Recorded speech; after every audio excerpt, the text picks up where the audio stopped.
Welcome everyone to Jimmy John's Field. Brian Fisher with you here on the call on today's Thursday evening matchup between the Utica Unicorns and the Birmingham-Bloomfield Beavers. It's going to be a great matchup today, as on the mound for both teams we got Seth Brenner on the mound for the Beavers, former Unicorn, getting a start here today. And on the mound for the Utica Unicorns is going to be Cody Brown. Both players are having spectacular seasons so far to this point. So far, Cody Brown on the season, he's 1-3 with an unfortunate record, but again, records don't necessarily speak to the ability of the pitcher. Cody Brown so far, with that record of 1-3, like I mentioned, and an ERA of 3.82. He's got 10 games played, 7 of which he started. This will be his 8th start here today. He's got a total of 40 innings pitched, 33 hits, 21 walks, and 33 strikeouts. So he's been very good on the mound, especially recently as a starter for the Utica Unicorns, ever since falling into that role.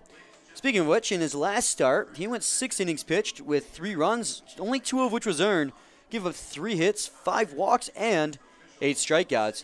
Very, very impressive start. Another quality start out of him, and he's just really found his groove here in the starting rotation for the Utica Unicorns, and let's hope that he can keep that going here as the season winds down. We're in our final week in the regular season. We get our last regular season game next Thursday, and then, guess what, everyone? Then it is USPBL playoffs. Championship weekend next week, guys, so make sure you tune in. It's going to be a very exciting one. On the mound for the Birmingham-Bloomfield Beavers, like I said, is Seth Brenner. He's 2-1 so far in the season with an ERA of 2.13. He has been absolutely fantastic since coming to the Birmingham-Bloomfield Beavers from these Utica Unicorns. And he recently earned his way back into the starting rotation. This is his 3rd start here today. In those 11 games played for the Beavers, he's got 25 1/3 innings pitched. He's got 20 hits, 6 walks, and 33 strikeouts. And he's just been dominant on the mound ever since coming over to the Beavers, and it seems that change in team, change in uniform was really what he needed. So let's see if he can carry that into today's matchup. His last time out was a relief appearance, however, as during a closed matchup. He went 1 2/3 innings pitched, gave up no earned runs, 1 hit, no walks, and struck out 2. So he came out and did his job, so very successful job by him, and like I said, we got 2 impressive pitchers on the mound today's matchup. Beautiful day here today as well at Jimmy John's Field. We got partly cloudy skies, and temperature is a cozy 69 degrees Fahrenheit. And it's just perfect weather, no humidity whatsoever. I'm sitting in here in the booth with no AC on. I'm telling you, folks, it is a beautiful day here at Jimmy John's Field. Now, I'm all alone here in the booth this evening as we get tight on people as the season narrows down, but we still got our players of the game. My player of the game, I'll start with myself. I'm going to go with Thomas Rulis. Now, Thomas Rulis is leading the league in batting average right now. He's been absolutely phenomenal all season long. Kind of a dark horse for that Beavers lineup. He earlier in the season, the Beavers had players like Nick Wilson. They have DeAndre Clark. Now they have Brandon Raw, these players who hit for power and hit for RBIs. Well, Thomas Rulis just sits there comfortably at the bottom of the lineup and just gets it done. He's got average of, let me pull it up for you, 349, which leads the league right now. He's been phenomenal. His other stats, with 47 games played and 166 at-bats, he's got 58 hits, 1 home run, 22 RBIs, and again, that average at 349 leads the league. He's been absolutely stunning for the Birmingham-Bloomfield Beavers, and they don't want to mess they don't want to mess where he is in that lineup because he is absolutely spot on where he is. Meanwhile, Dan, our color guy, he is off today, but Tony Roselli is who he chose with. Good pick by him. Now, Tony Roselli doesn't hit very well for average. He's only batting a .198, but it's all or nothing for him. When he hits that ball, he crushes it. He has 2 grand slams so far in the season. He's got 5 home runs and 15 RBIs on a .198 batting average. Along with that, he's got 23 games played and 86 at-bats for a total of 17 hits. He has been absolutely phenomenal in that starting lineup for the Utica Unicorns. Now, Johnny G, our PA announcer, we all love him here at Jimmy John's Field, and one of the favorite people to talk with, he's going to go with Brandon Thursday Night Raw, as he likes to call him. And Brandon Raw, good pick. He's actually leading the league in total RBIs. Now, it doesn't say that because he's played with 2 different teams. He's played with the Unicorns and the Beavers so far this year, much like Seth Brenner. The total RBI count, though, so far in the season is 38, which is actually leading the league. So we got 2 lead leaguers.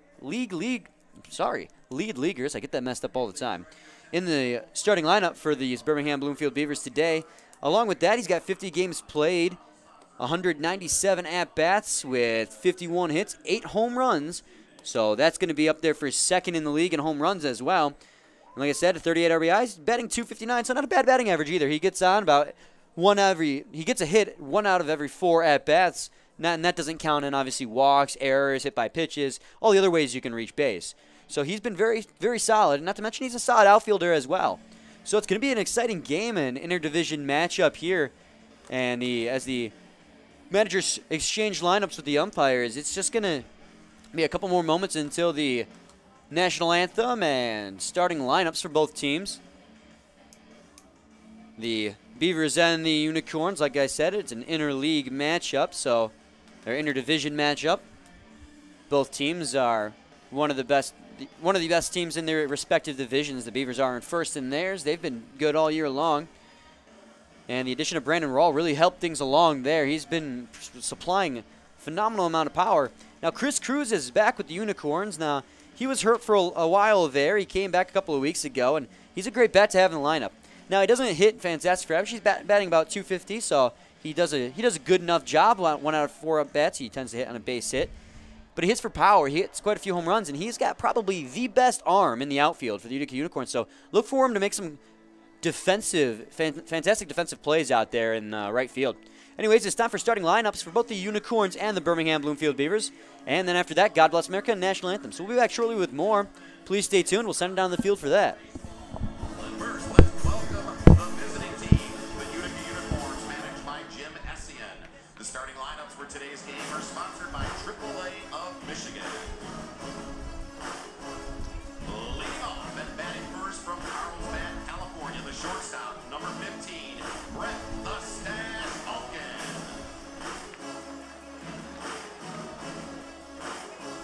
Batting second from Bayshore, New York, the right fielder, number 4, Chris Cruz. Batting third from Troy, New York, the second baseman, number 9, Dylan Sprague. Batting fourth from Tampa, Florida, the first baseman, number 18, Willie Martin. Batting fifth from Terre Haute, Indiana, the center fielder, number 8, Tony Roselli. Batting sixth from Denville, New Jersey, tonight's designated hitter, number 20, Mike Rampone. Batting seventh from Long Beach, California, the third baseman, number 10, Bobby Webb.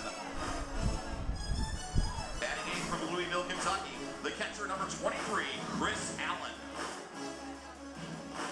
Batting ninth from Bend, Oregon, the left fielder, number 7, Justin the Earl Erlinson.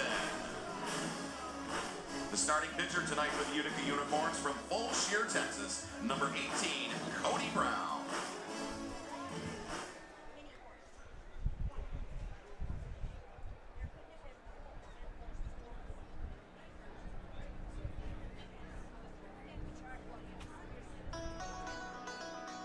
Okay, ladies and gentlemen, are there any Beaver fans in the house tonight?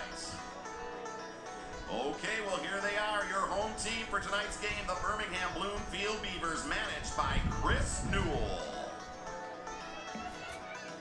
Leading off and batting first from Hayward, California, the right fielder, number 26, DeAndre Clark.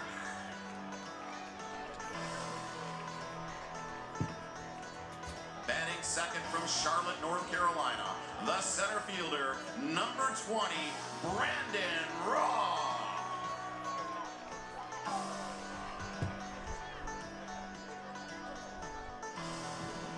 Batting third from Brooklyn, New York, the second baseman, number 8, Rob Poller.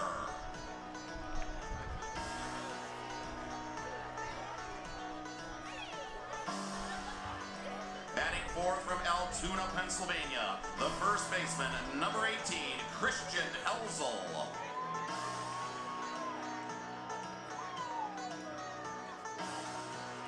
Batting fifth from Deming, New Mexico, the third baseman, number 10, Dan Kennan.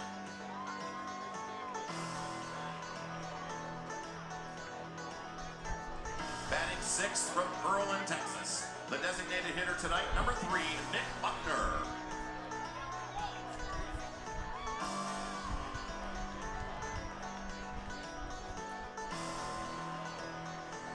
seventh from Mount Washington, Kentucky, the catcher, number 23, Hunter Wood.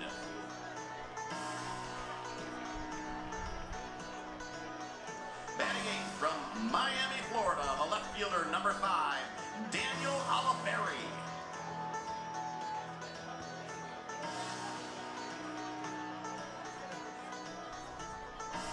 Batting ninth from New Hyde Park, New York, the shortstop, number 13, Thomas Rulis. The starting pitcher tonight for the Birmingham-Bloomfield Beavers from Satellite Beach, Florida, number 35, Seth Brenner.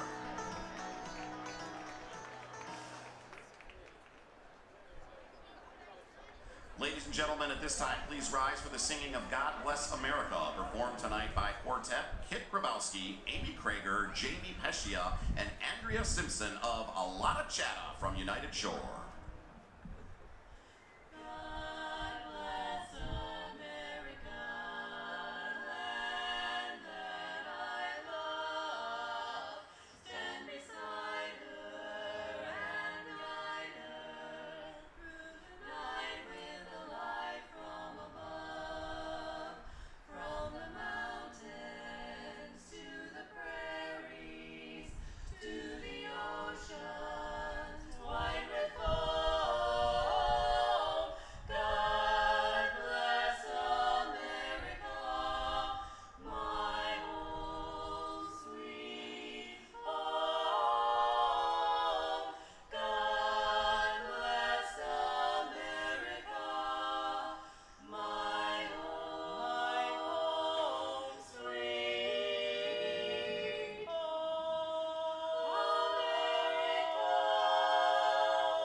Ladies and gentlemen, at this time, please remain standing and remove your hats. Veterans and active military may keep your caps on while rendering the hand salute as we honor America and our military with the singing of our national anthem performed this evening by Anna Hilliard.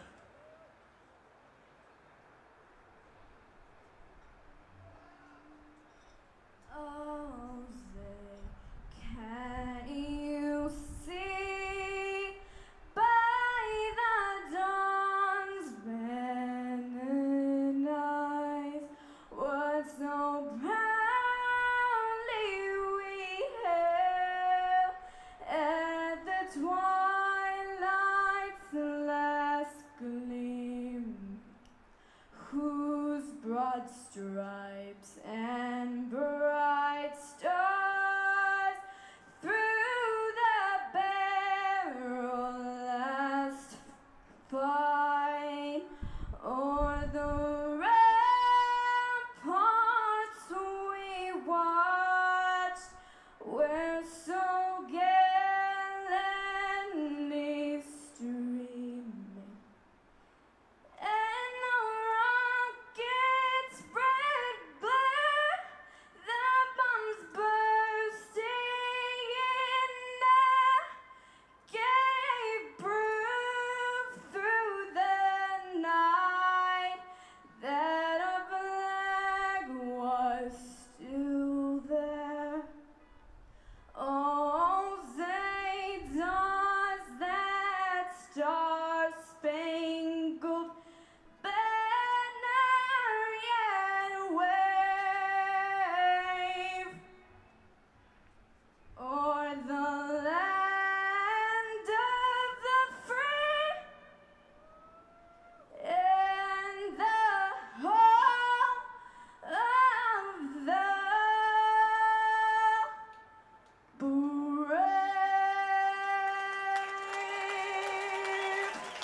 Let's give a big hand to our singers this evening, ladies and gentlemen.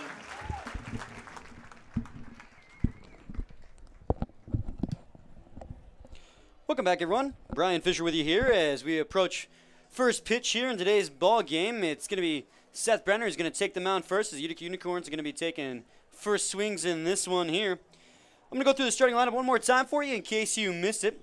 Batting leadoff and playing shortstop is going to be Brett Balkin. Batting second and playing right field is Chris Cruz. Batting third and playing second base is Dylan Sprague. Batting fourth, then playing first is Willie Martin. Batting fifth and playing center field is Tony Roselli. Batting sixth and batting DH is going to be Mike Rampone. Batting seventh, then playing third is Webb. Batting eighth and catching is going to be Christopher Allen. Batting ninth and playing left field is going to be Justin the Earl Erlinson.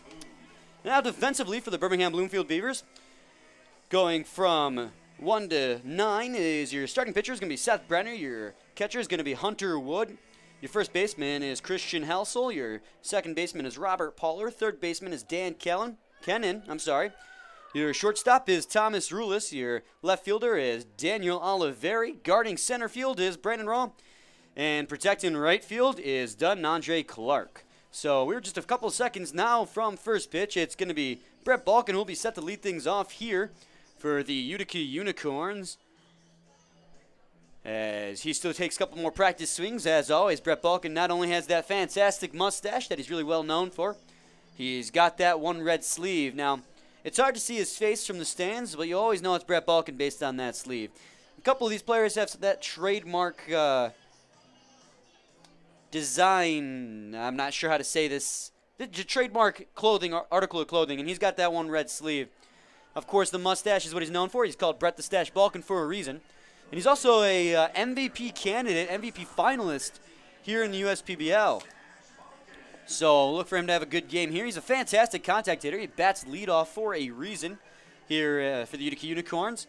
He gets on base consistently. He, I believe, is third or fourth in the league in average at 307.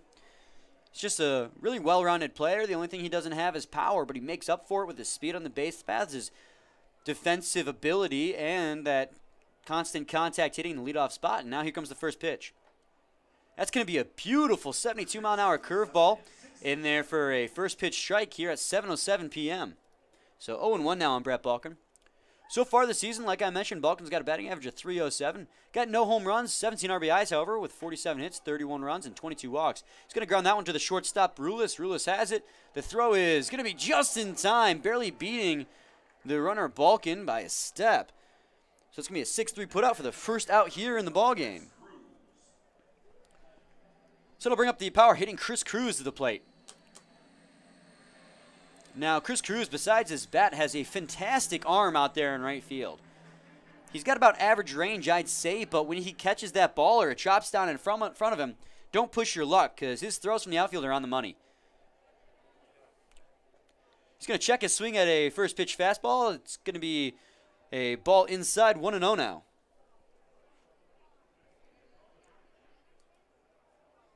Here comes the 1-0. He's going to ground that one towards the second baseman, Poller. Ooh, Poller's going to bobble it, though. And the throw will not be in time as it pulls Helsel off the bag.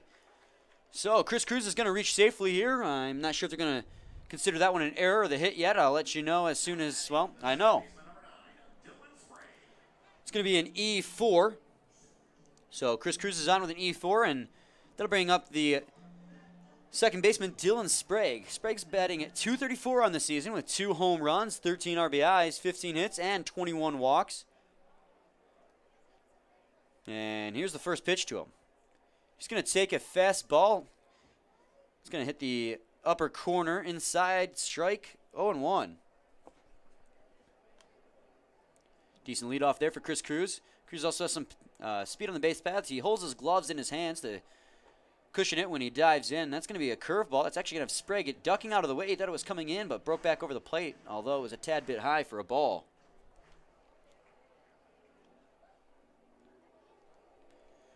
Seth Brenner, a lefty on the mound, has a good view of Cruz at first as he delivers the 1-1. It's going to be a ground ball towards the first baseman underneath his glove, and that's going to get into right field. A base hit there. Chris Cruz is going to challenge Yarmer Clark. Going to try and stretch it to third base, and he will as it's cut off by the cutoff man. And a base hit's going to put runners at the corners here with just 1 out here in the top of the first.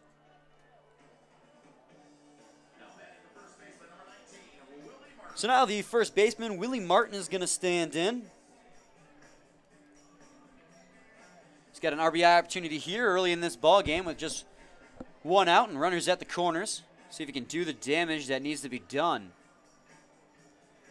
He's got a solid batting average to start the season. He hasn't been playing with the Unicorns that long, but He's got 13 hits, 2 home runs, 13 RBIs, and 7 walks, and a batting average of .317.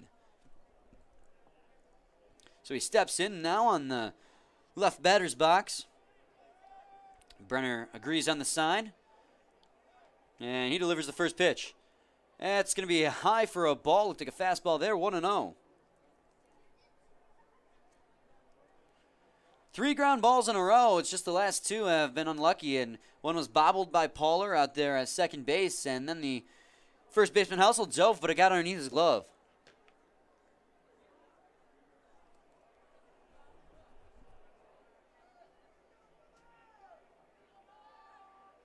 Here comes the 1-0 pitch. Ooh, he's going to swing and foul that one off his ankle. He's going to walk that one off. Be 1-1 now on Willie Martin.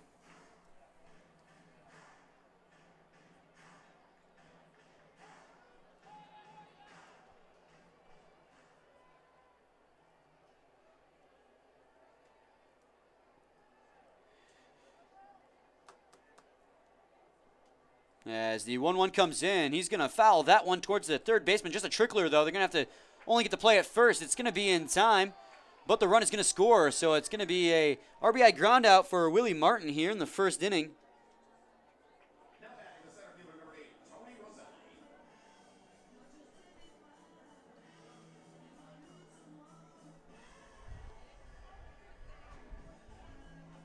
So that's going to put a runner at second base with 2 outs here. But a run has come home to score. It's going to be a 1-0 lead for the Utica Unicorns here in the first inning. He's going to look back to second base to make sure Dylan Sprague stays put. Tony Roselli stands in. He stands picked for player of the game, and he's hit 2 grand slams this season despite only hitting a .198. So look for him. He's got a dangerous amount of power there at home plate. First pitch is going to be a fastball inside, 1-0 now.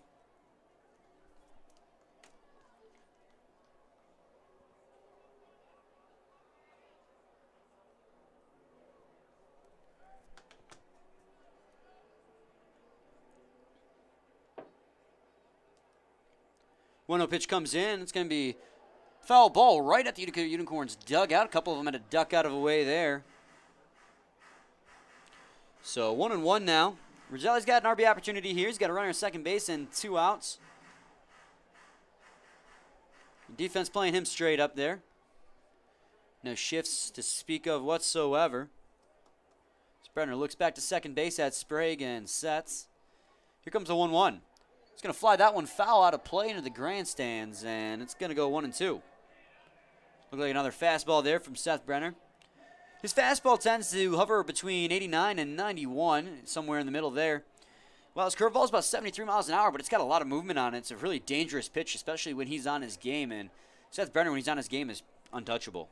See, 1-2 comes in. It's another foul ball into the grandstands, and the count's going to remain the same. I'm just going to get a few more clean baseballs here.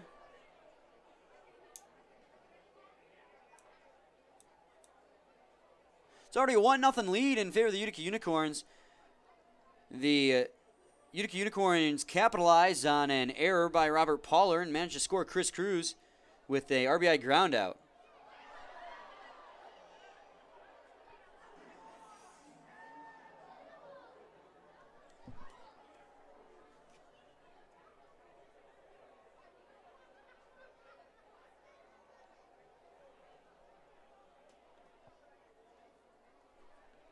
So it's still 1-2 with 2 outs and a runner at second base.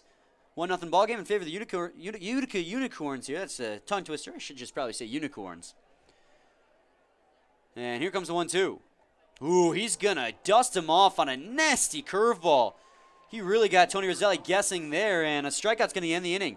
However, the Utica Unicorns do take a 1-0 lead thanks to a RBI from Willie Martin scoring Chris Cruz. So we're going to go to the bottom of the first inning, and when we come back, it's going to be the Beavers up to bat to take their first swings of the ball game. It's going to be DeAndre Clark, Brandon Raw, and Robert Pollard to lead things off. We'll be back shortly with more. Please stay tuned.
Welcome back, everyone, to the bottom half of the first inning. The Beavers are due up to bat, so I'll go through the starting lineup for them one more time.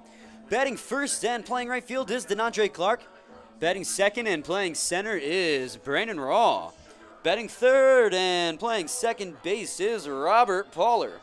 Batting fourth and batting first is Christian Halsell. Batting fifth and playing third base is Daniel Kennan. Likes to be called Dan, though. Batting sixth and playing DH is Nick Buckner. Batting seventh and catching is Hunter Wood. Batting eighth and playing left field is Daniel Oliveri, newcomer to the league. Batting ninth and playing shortstop, my pick for player of the game, that'll be the league leader in average, Thomas Rulis. Now DeAndre Clark's going to step to the plate and just go with you quickly here. Catcher is Chris Allen. Your starting pitcher is Cody Brown. First base Martin. Second base Sprague. Shortstop Balkin. Third base Webb. Left field Erlinson. Center field Roselli. And right field Cruz. Here comes the first pitch to DeAndre Clark. He's going to show bunt, but the ball's going to be outside, so he's going to pull it back. 1-0 now to DeAndre Clark.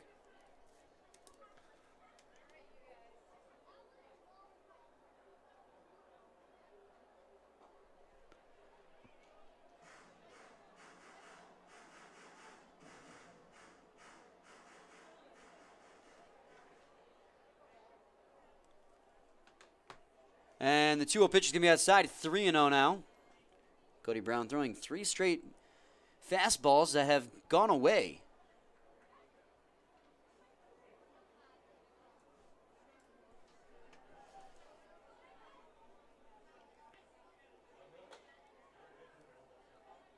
And he's going to draw himself a 4-pitch walk and 4 straight fastballs that have missed outside.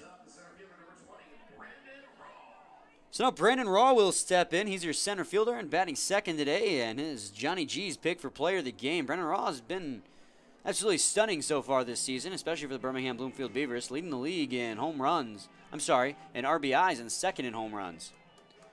That's 8 home runs and 38 RBIs, and a batting average of just .259. Third baseman is playing shallow in case of a bunt, and first pitch is going to be a strike in there. 0-1. Brandon Raw just let that 91-mile-an-hour fastball cruise by him.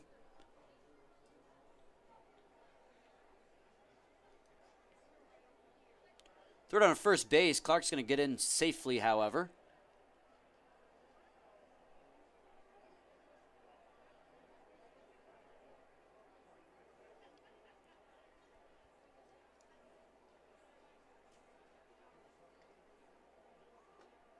Ooh, the 1-1, or it was the 0-1 pitch. Now it's 1-1.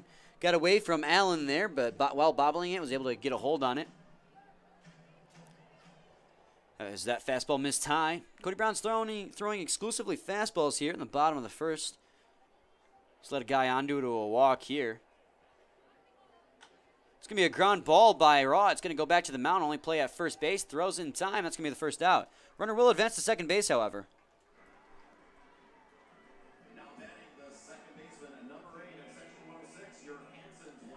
So now Robert Poller will stand in. Robert Poller's no stranger to the home run. He's got quite a few on the season so far. Remember a couple of weeks ago he had 2 home runs in 1 game.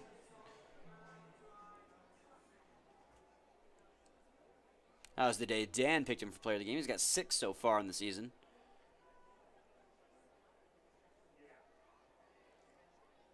DeAndre Clark's got a lot of speed on those base paths, and with only 1 out, I wouldn't put him past him to try and steal third. It might not be the smartest move, but I wouldn't put it past him. It's going to be fouled off, out of play, 0-1. Lights are coming on here at Jimmy John's Field as we approach autumn here. The lights are going to come on earlier and earlier because the sun's going to begin to set. Well, earlier and earlier.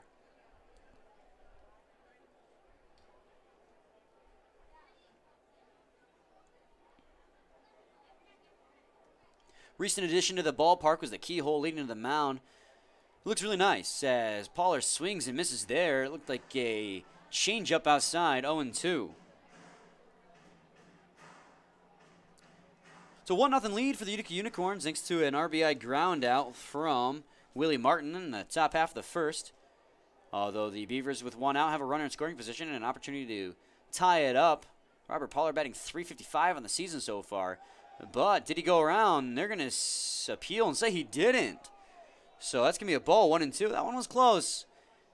Thought Poller might have gone there, but the umpire at second base says no, he did not. So 1 ball, 2 strikes, 1 out. Runner at second base. The Beavers trying to tie it up here in the bottom half of the first inning. Let's see if they can be successful. Cody Brown sets on the mound and delivers the 1-2. That's going to be a ground ball. Ooh, nice job there by Cody Brown to snatch that one out of the air. That was quick reflexes there. Only play is going to be to third base as Clark advances to third, but that was crucial in avoiding a run. So now Christian Helsel, the runner at third base, and 2 outs, will stand in.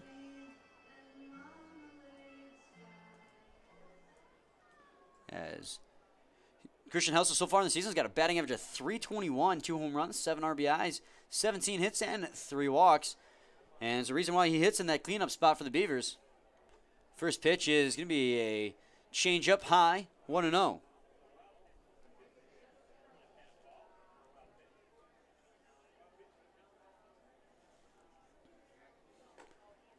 There's a slider there that was staying high, 2-0. It's about 81 miles an hour. At least that's what the gun says. I'm going to trust the technology. My eyes just don't have that capability to discern miles an hour. It's kind of strange like that. It's going to be a fastball outside, 3-0 now. So with a runner at third base and 2 outs, Brown threatens to walk a runner on here and putting runners at the corners. Here comes the 3-0 pitch. And he'll do just that. Another fastball misses high and be a 4-pitch walk to Christian Helsel, putting runners at the corners with 2 outs.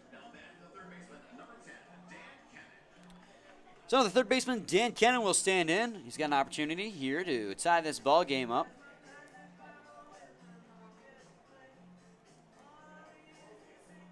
He is batting .270 on the season, 15 RBIs, 43 hits, and 16 walks. He's been what the Beavers have needed out of him all season. He's a solid third baseman. He bats .270, which is a solid batting average. He has a decent amount of RBIs. He is just doing his job, and that's what the Beavers need out of him. Let's see if he can do his job here and bring that run home to score to tie it up.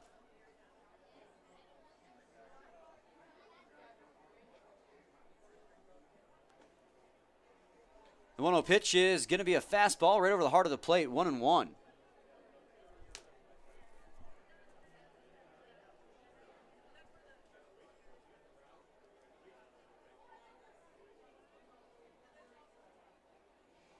Cody Brown sets on the mound as he gets a sign.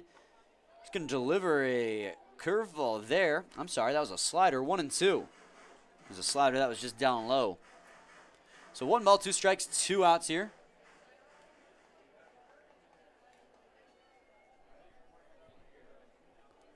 Got runners at the corners and a 1-0 deficit for the Beavers. They're looking to tie it up. See if Brown can prevent that here with the 1-2 pitch. He's going to get Dan Kennan swinging and missing, and the Beavers are going to leave them stranded, and the Unicorns get themselves out of a jam. It's still a 1-0 lead for those Unicorns as we go to the top of the second inning. And when we come back, it's going to be the DH Mike Rampone to lead things off. Following him be Webb and Christopher Allen. So we'll be back shortly with more. Please stay tuned.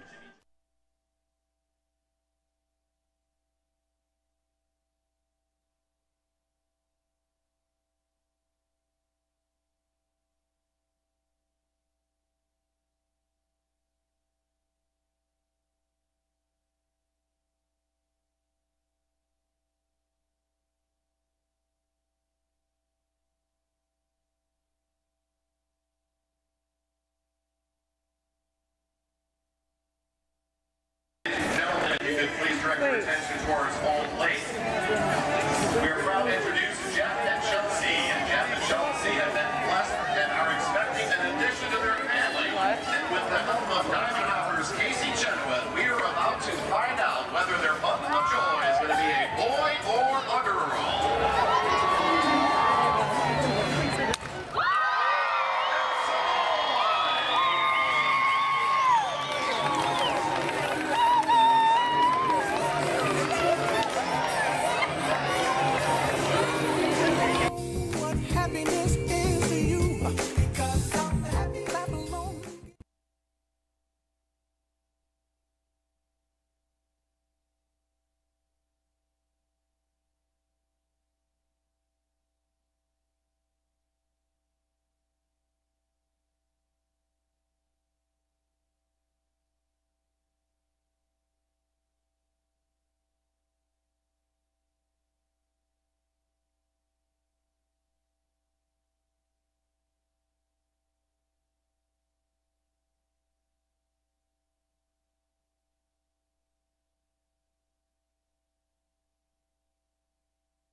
All right, welcome back, everyone, to the top of the second inning.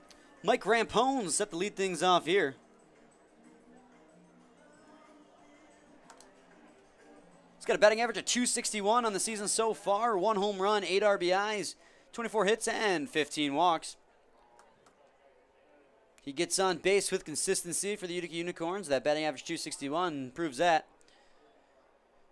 Hasn't really put in too many RBI opportunities with the Unicorns so far this season. Again, here he's leading off the inning. And he's going to cut and miss at a first pitch fastball there, 0-1.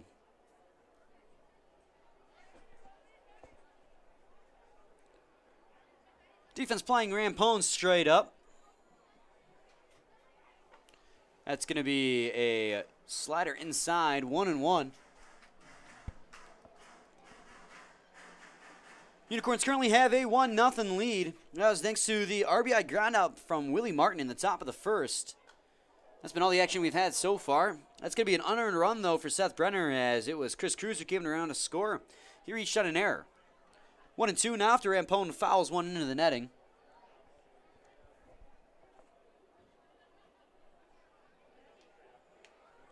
We've said it so many times before, but those freebies on the base paths tend to come around to hurt you, and they did that time. It's going to be a ground ball back to Seth Brenner at the mound. He's going to make the throw in time to Helsel, and that's going to be the first out here in the top of the second.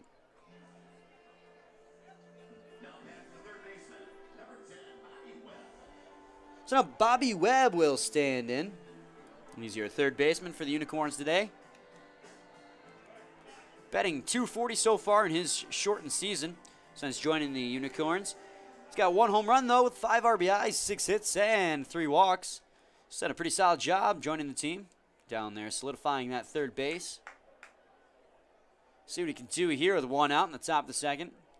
It's going to be a first pitch curveball. Nasty curveball by Seth Brenner. Absolutely phenomenal. That thing has so much movement on him. It's no wonder why he was able to dust off Roselli to end the top of the first.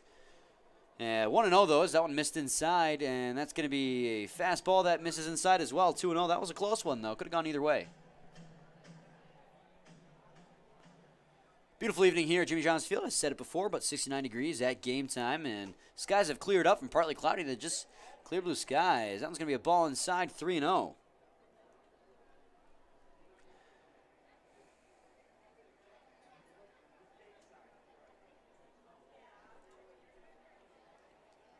.3-0 pitch comes in. It's going to be a 4-pitch walk for Webb.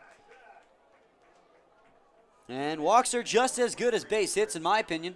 And the opinion of many is it means you just have a good eye at the plate. You know what pitches to lay off of. And Bobby Webb just decided that every single one of those pitches could be laid off of. And it worked out in his favor as he's down there at first base.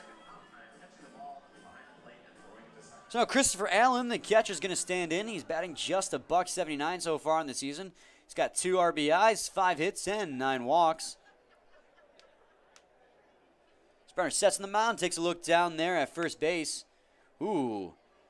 Goes with a slider that time, but it's going to come way inside, 1-0. As Allen has to slide out of the way of that one. But tis.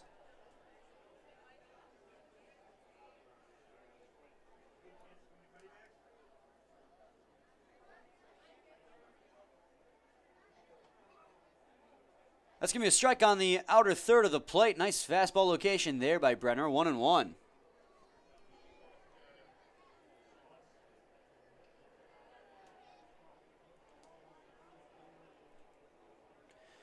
Brenner will get a sign and set on the mound and deliver the 1-1.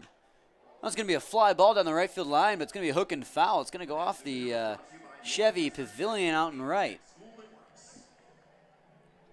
So 1-2 now on Christopher Allen. We have a runner on and 1 out here in the top of the second inning.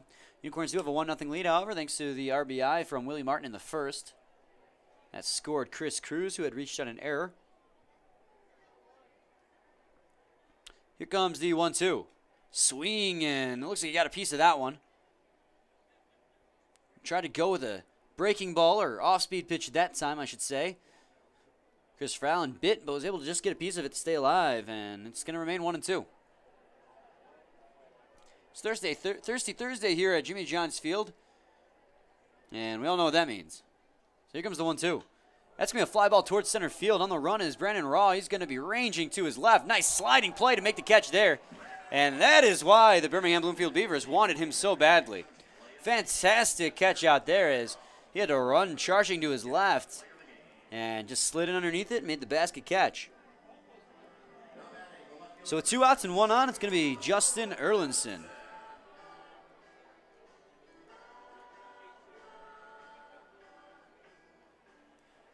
He's got a batting average of .207 so far this season. He's got 3 RBIs, 6 hits, and 7 walks. It's going to be a ball outside, 1-0.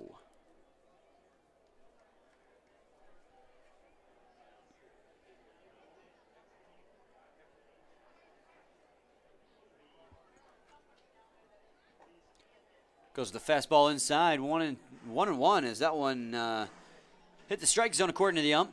One looked a bit inside to me, but that's why I'm up here and he's behind the plate.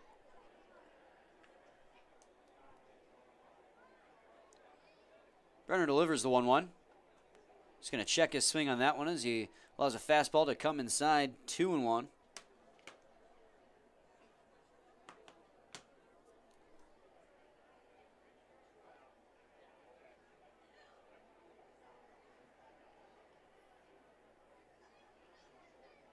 Two-one pitch can be a ground ball towards the shortstop, Rulis. He's got it. He's going to make the force out at second base, and that's going to do it here in the top of the second inning. When we come back to the bottom half of the second, it's going to be Nick Buckner, Hunter Wood, and Daniel Oliveri due up. Those are your 6, 7, and 8 hitters. Still 1-0 lead, though, for the Utica Unicorns. We'll be back shortly with more. Please stay tuned.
Welcome back, everyone, to the bottom half of the second inning, and it's going to be Nick Buckner set to lead things off here. He's your DH today for those Birmingham-Bloomfield Beavers.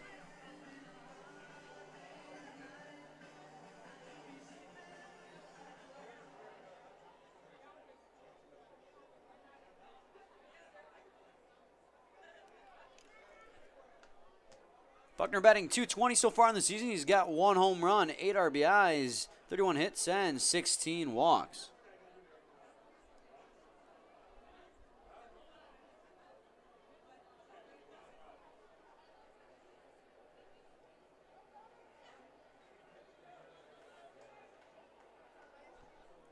First pitch from Cody Brown here, and the second is going to be a ball low, 1-0. It's going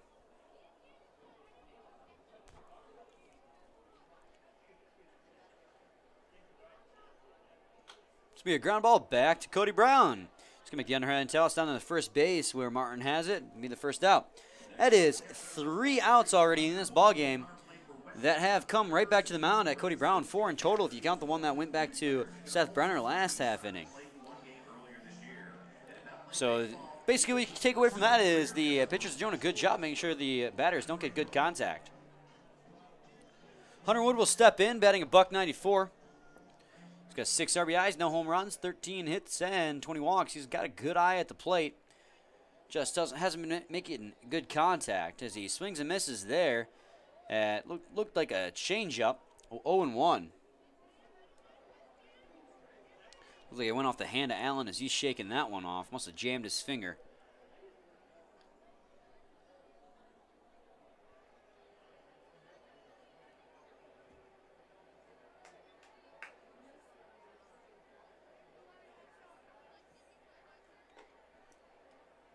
That's going to be an off-speed pitch high, 1-1.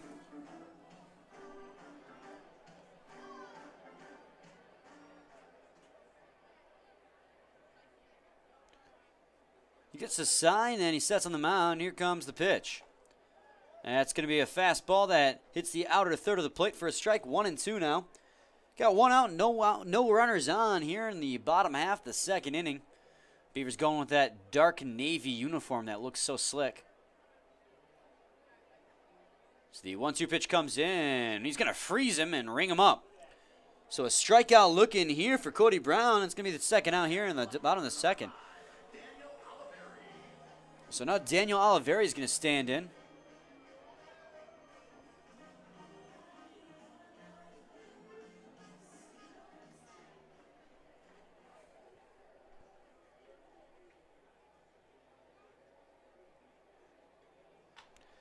That's going to be a ground ball back up the middle. It's going to be Balkin who has it, though, as he shows off his range there at the shortstop position.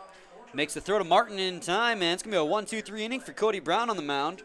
So we go to the top of the third. We're due up for those Utica Unicorns is going to be the top of their lineup. Brett Balkin, Chris Cruz, and Dylan Sprague. They still hold a 1-0 lead. We'll be back shortly with more. Please stay tuned.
USPBL MVP finalist Brett the Stash Balkin. So Brett Balkin is going to stand in here. He's going to lead things off here in the top of the third, much like he did in the top of the first. Last time up, got it out to the shortstop, Thomas Rulis. So he's 0 for 1 so far on the night.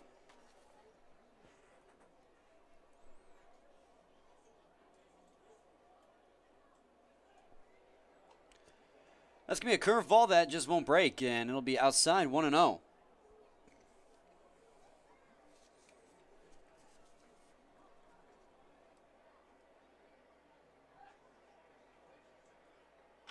Be a ground ball back to the mound. Seth Brenner has it. Another ground ball back to the mound. And Balkin's going to be out here for the second time today. It's I believe 5 total ground balls back to the mound so far in this young game. Now Chris Cruz is going to come up to the plate. He reached on air his last time up, and that ended up being a blessing in disguise. He came around to score thanks to the ground out by Willie Martin.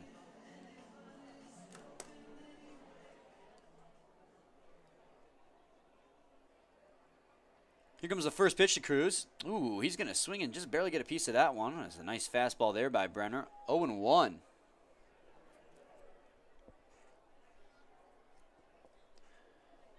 So 1 out, no men on here in the top of the third. The Unicorns already do have a 1-0 lead. That was, like I was saying, from Willie Martin back in the first. He's going to cut and miss at another one there. 0-2.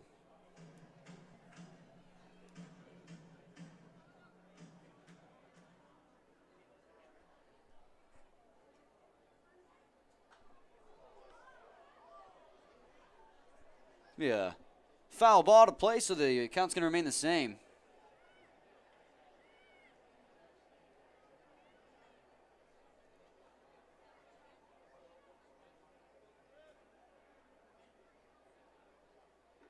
Oh, a nasty curveball gets Chris Cruz swinging. That curveball by Brenner has been on a string here in the first 3 innings. And you can bet he's going to be going back to that to strike out guys for the rest of the night because they just keep cutting on it. And that's going to be his 3rd strikeout so far tonight. I'm sorry, just his 2nd. Now Dylan Sprague is going to stand in. Here comes the first pitch. He's going to go with a slider that time. That'll go outside 1-0.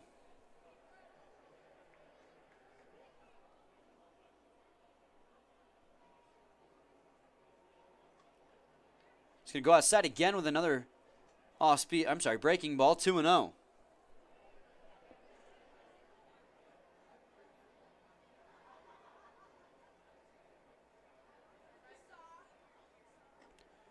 Keeps throwing that ball away outside to Dylan Sprague. It's 3-0 now. Another 88-mile-an-hour pitch there.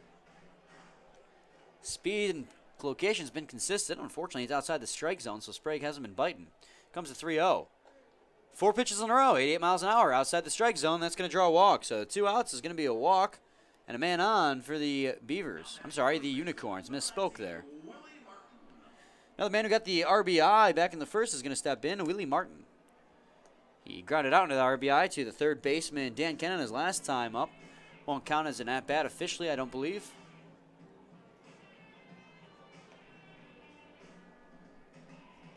Correction, it will. That was a goof there. Doesn't count as a sacrifice because it was a ground out. They could have made the decision. Oh, he's going to drive that one to left center field. On the run is going to be Raw, and it's going to die off just shy of the warning track. Off the bat of Willie Martin. That one sounded like it was going to go, but it just died off shy of the warning track, and that's going to do it here in the top of the 3rd. So we go to the bottom of the 3rd where it's still a 1-0 lead for the Utica Unicorns. And leading off for the Beavers is going to be Thomas Rulis, my pick for player of the game. Following him be DeAndre Clark and Brandon Ross. So we'll be back shortly with more. Please stay tuned.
Welcome back, everyone. Thomas Rulis is going to lead things off here for the Beavers.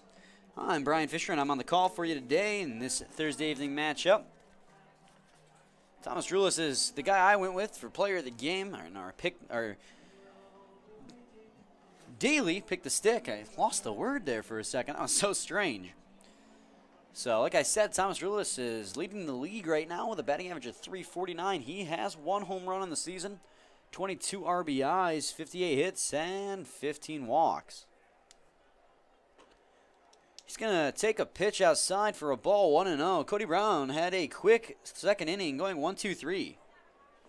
See if he can replicate that here in the third. Ooh, swing and a miss there by Rulis as he misses on a fastball, 1-1.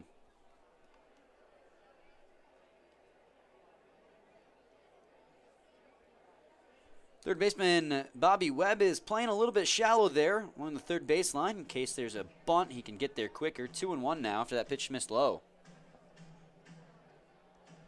Center fielder Tony Roselli shaded a little bit towards left field, not too much. Barely even worth mentioning. He's going to drive that one right up the middle into center field. That one right over the glove of Cody Brown, and that's going to be a base hit here to lead things off for Thomas Rulis. So the runner on and no outs. Then Andre Clark's going to step in.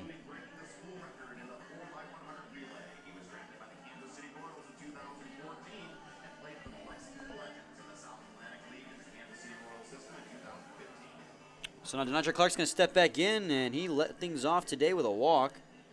Was stranded at third base, however, as his team was not allowed to bring him home to, or not able to bring him home to score, so he could tie the ball game.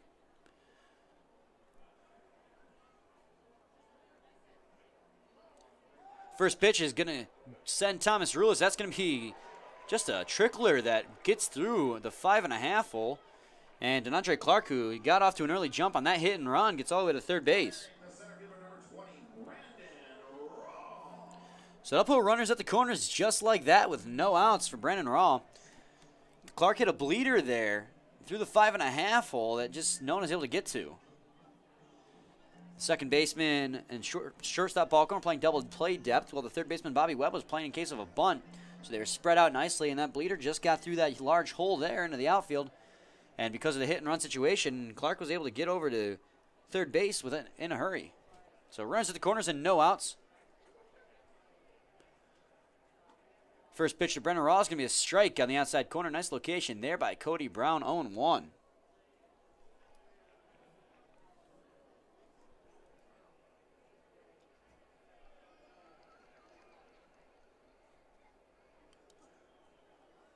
Let's see if Brennan Raw with no outs and runners in scoring position can make something happen here. He's going to get a piece of that one, 0-2. Raw leads the league in RBIs and is second in home runs. If you combine both the stats from the Beavers and the Unicorns this year. So let's see if he can make some magic happen. He's a key player the Beavers turn to in clutch situations.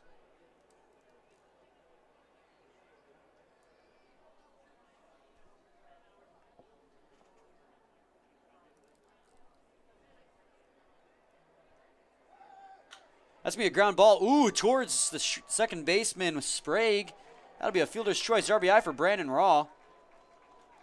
Sprague was heading to second base because breaking from first was Clark. And because of that, he nearly didn't get there in time to make that throw. But Brandon Raw gets it done again, and a fielder's choice RBI is going to score Thomas Rulis and move Clark to second base. So it's now a tie ball game here in the bottom of the third inning.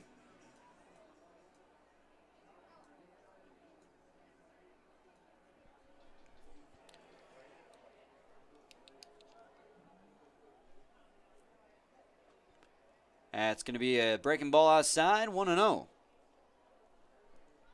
Runner at second base. Pollard's got an opportunity to give his team the lead here. He's got 6 home runs on the season with an average of .355 despite being still somewhat new to the league. He's going to take a ball outside there, 2-0. So he's been dominant for the Beavers so far.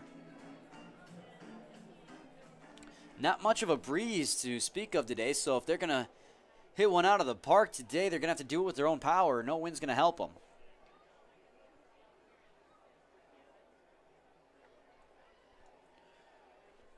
That's going to be a breaking ball. That's going to miss low. 3-0 now, and he's threatens to walk a runner here.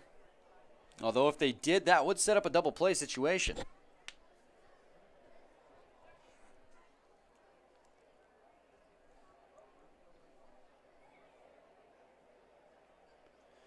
comes the 3-0. That's going to be outside. A 4-pitch walk to Robert Poller. He's 0 for 1 now today. He grounded out to the mound his first time up, and now he's drawn a walk. That'll put runners at first and second here. The bottom of the third inning. And Christian Helsel, the cleanup hitter, is going to come up. He walked his first time up as well.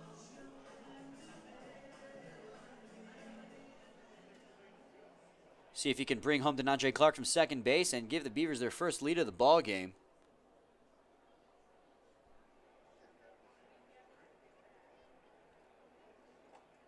That's going to be a ball high, 1-0.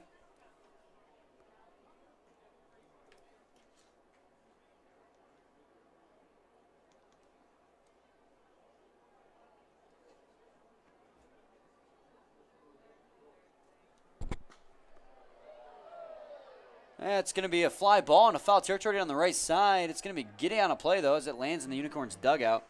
1-1.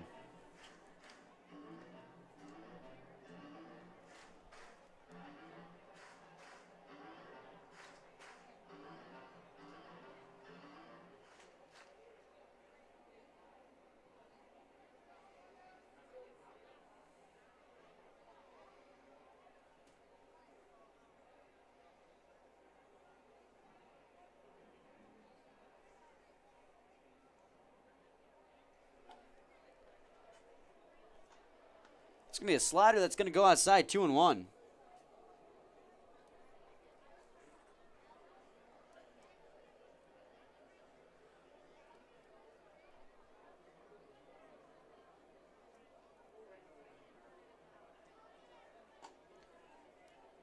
A fastball outside. He's going to hold up the swing, though. 3-1 now.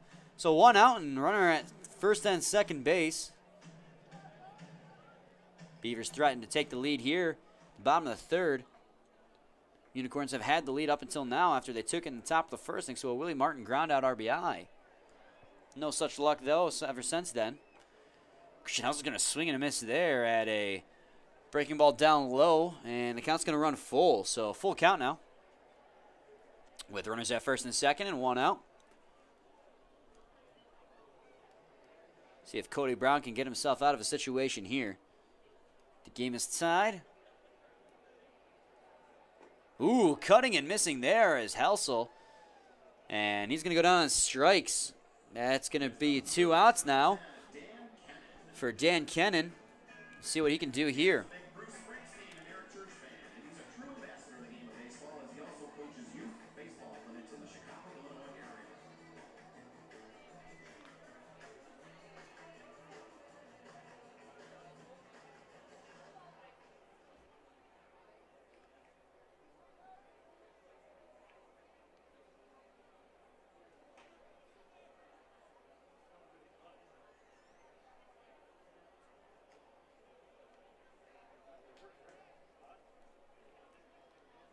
It's going to be a strike there, 0-1.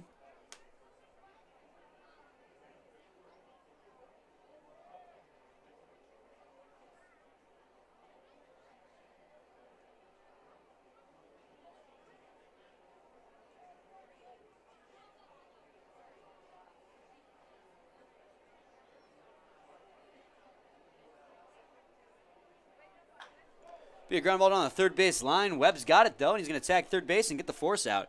So the Beavers do get one back and tie the ball game here in the bottom of the third. We go to the top of the fourth now. We're due up for the Unicorns. It's going to be Tony Roselli, Mike Rampone, and Bobby Webbs. We'll be back shortly with more. Please stay tuned.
Welcome back, everyone, to the top of the fourth inning. Due up for the Utica Unicorns here to lead things off is going to be Tony Roselli. He's Dan's pick for player of the game. Following him be Mike Rampone and Bobby Webb.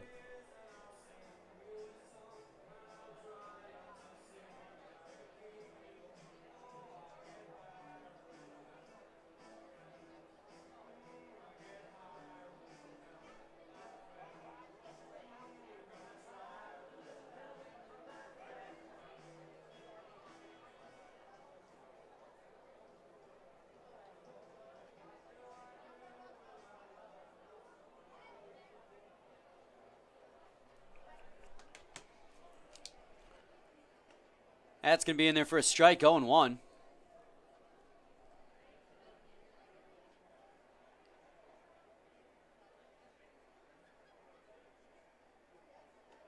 Be a ball outside, 1-1. Seth Brenner coming back to the mound here. He's got a tie ball game. His team putting up 1 run in the bottom half of the third, ties it up. I misspoke earlier. I said it was a fielder's choice RBI for Brandon Raw. It's a ground out RBI. Don't know where I got fielder's choice in my head from. I apologize for that. I was reviewing my score sheet between innings. I go, wait a second. Be a broken background ball as Brenner has to dodge out of the way. Meanwhile, Rulis has it.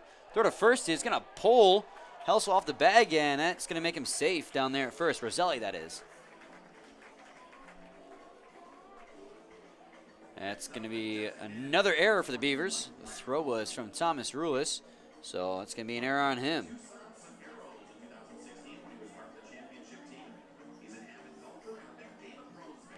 So let's go to the leadoff runner on here, and last time there was an error from the Beavers. It came around to hurt them. It came around to score. That was Chris Cruz who came around to score that time after reaching on an error from Robert Poller. Put a runner at first base and no outs here in the top of the fourth. The Unicorns looking to take their lead back after giving up a run in the bottom half of the third.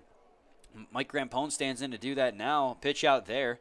Roselli's not going to bite, though, and will retreat back 1-0.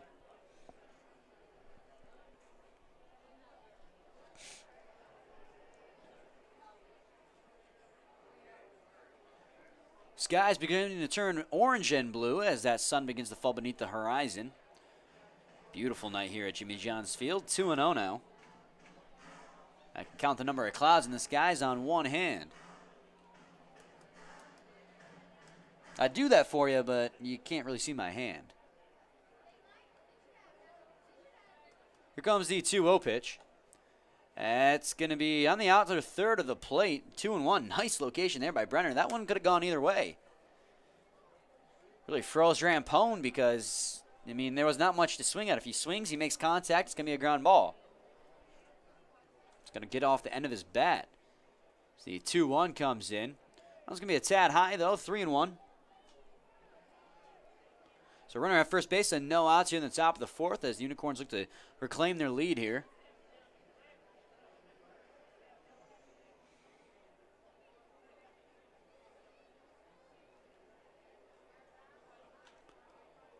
And that's going to be a ground ball into the netting behind home plate, and that's going to make the count run full.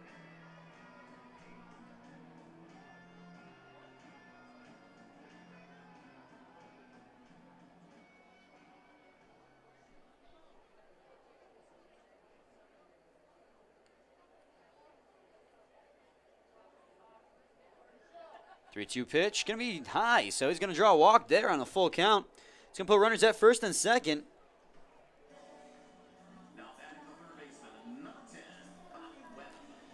Third baseman Bobby Webb's going to stand in now. Runners at first and second. No action in either bullpen yet here in the fourth inning. It is going to call a visit to the mound, though, from manager Chris Newell. Just try and settle Brenner down. His team just tied it up. They don't want to give up the lead that quickly.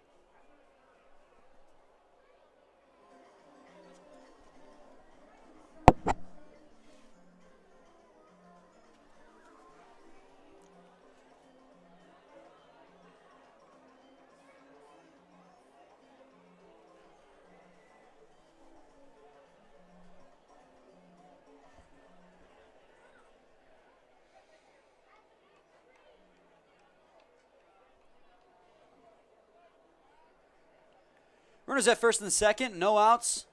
Get tied ball game at 1 apiece right here. Both teams grounding out in RBIs. Ooh, a bunt that time by Bobby Webb, but right in the air and right into the glove of Brenner. Both runners retreat back to their bases, and that's going to be the first out. Bobby Webb got the bunt down, but unfortunately bunted it up and not down. So now Chris Allen's going to step in with 1 out here, and runners in scoring position.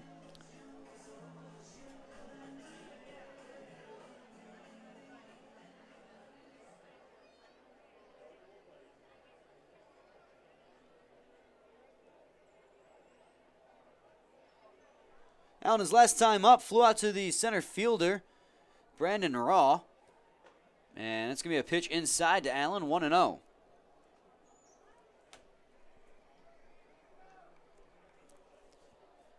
I believe that was that hit by Brandon Raw, or by Christopher Allen, where Raw had to range to his left quite a ways and made the sliding catch. That earned him the defensive play of the game, and that was just in the second inning. Ooh, he's going to get a good piece of that one, but he's going to be a little bit late as that one's going to go foul. 1-1.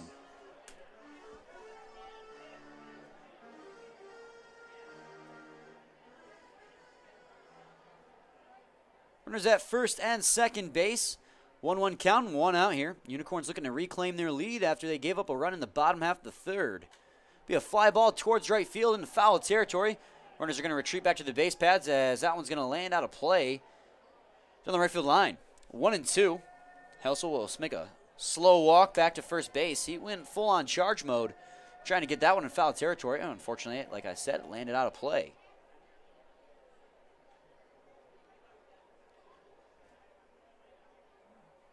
1-2 count with a 1 out on Allen, like I mentioned.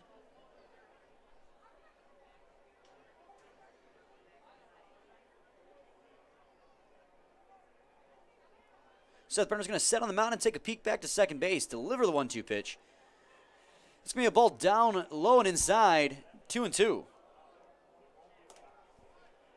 They're going to call that one a balk, though, and that's going to allow both runners to advance. So a balk on the play by Seth Brenner. He's going to put both runners in scoring position here in the top of the fourth, and now a really dangerous situation for the Beavers. Unicorns looking to capitalize here. If Christopher Allen can reach, it's going to be Justin Erlinson up to the plate. As the ball boy comes and brings more baseballs to the umpire. Short discussion between Seth Brenner and his third baseman Dan Kennan discussing how to handle this. Brenner returns to the mound now. Defense playing in to cut down the runner at third when he tries to steal, or go for home, I should say. 1-2 pitch. That's going to be hit high in the air into foul territory. It's going to land into the netting. Count's going to remain the same.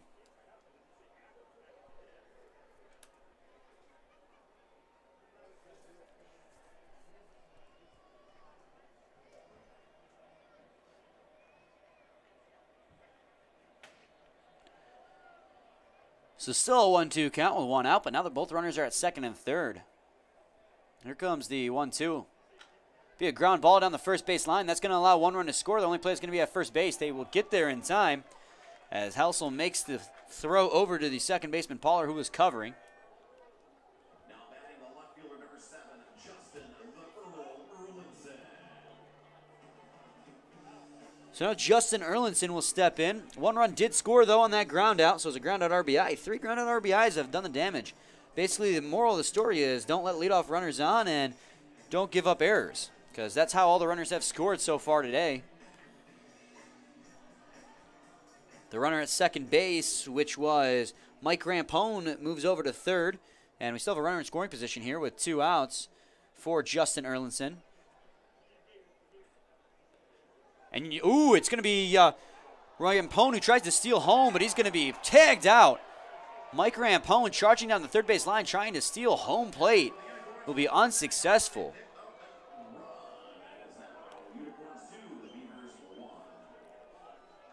So, after that failed steal attempt, the inning will be over. But the Utica Unicorns do reclaim the lead here 2-1 in the top of the fourth. We go to the bottom of the fourth inning where due up for the Beavers is going to be Nick Buckner, Hunter Wood, and Daniel Oliveri. So we'll be back shortly with more. Please stay tuned.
Welcome back, everyone, to the bottom half of the fourth inning. Nick Buckner due up to bat.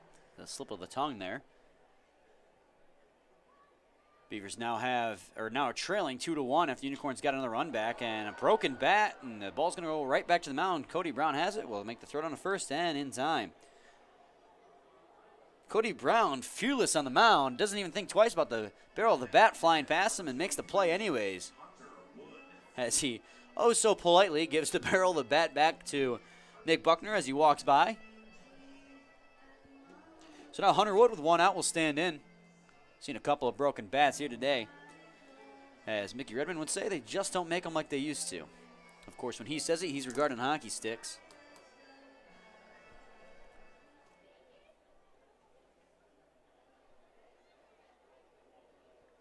Third baseman Bobby Webb playing shallow down there at third, just in case Hunter Wood decides to lay down a bunt.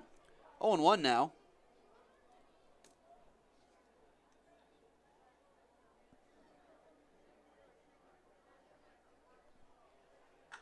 Oh, he's going to drive that one towards the gap in right center. On the run is Cruz. Brandon Raw.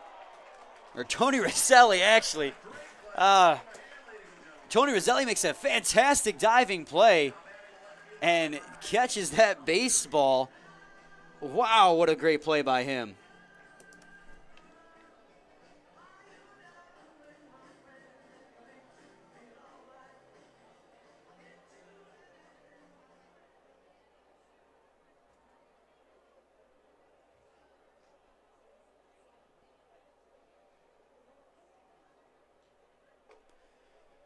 First pitch to Oliveri is going to be a strike, 0-1.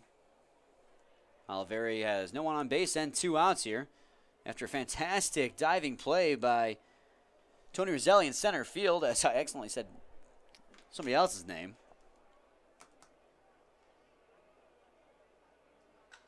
That's going to be a fly ball towards right field. Charging in is Cruz. It's going to land in front of him. That'll be a base hit for Daniel Oliveri here in the bottom of the fourth. Next up for the Beavers, the shortstop and current leader of batting average in the USPBL, number 13, Thomas Rulis.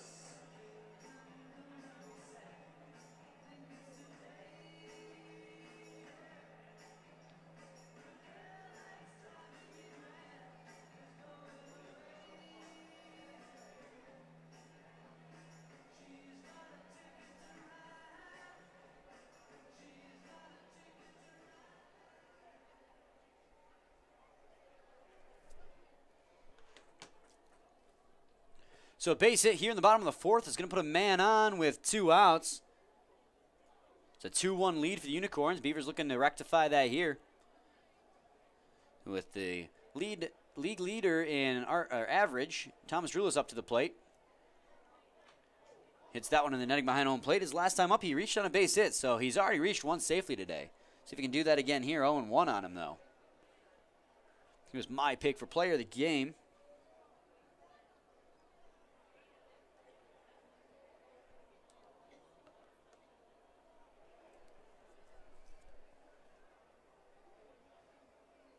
Breaking for second base is going to be Daniel Oliveri, but Thomas Rulis is going to hit that one into right field. Going for third base is Oliveri on that hit and run, and he'll get in there safely. So a great call there by the manager, Chris Newell, to send Daniel Oliveri, and another better play by Thomas Rulis to send that one into right field. So that'll put runners at the corners now with 2 outs, and Beavers looking to tie this game back up again as DeAndre Clark will step in. He's 1 for 1 so far today with a walk and a base hit. He's had a productive night. Gotten on the base paths both times. Stranded in scoring position both times, however.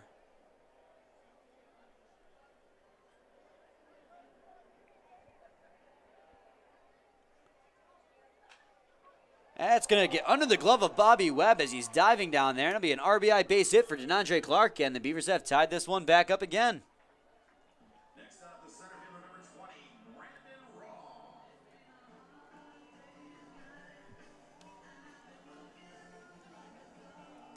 So that'll bring up Brandon Raw. He's got runners at first and second and 2 outs. A 2-2 tied ball game. Beavers wasting no time at getting that score knotted up.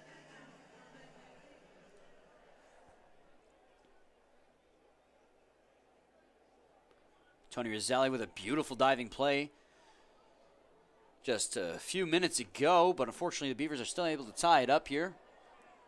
Unfortunate for the Unicorns, but fortunate for the Beavers. 0-1 as that one's fouled in the netting behind home plate.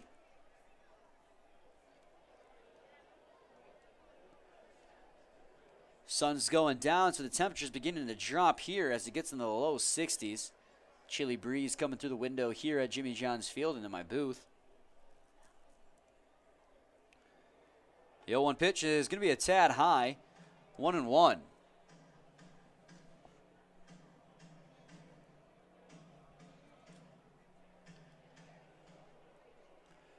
One ball, one strike, two outs. Runners at first and second. A 2-2 ball game. 2-2 tie ball game. Cody Brown on the mound. He gets a sign and delivers the pitch. It's going to be a fly ball towards right field. Look like it's hooking foul, though, and that one will land out of play. So the count will be 1-2 on Brandon Raw.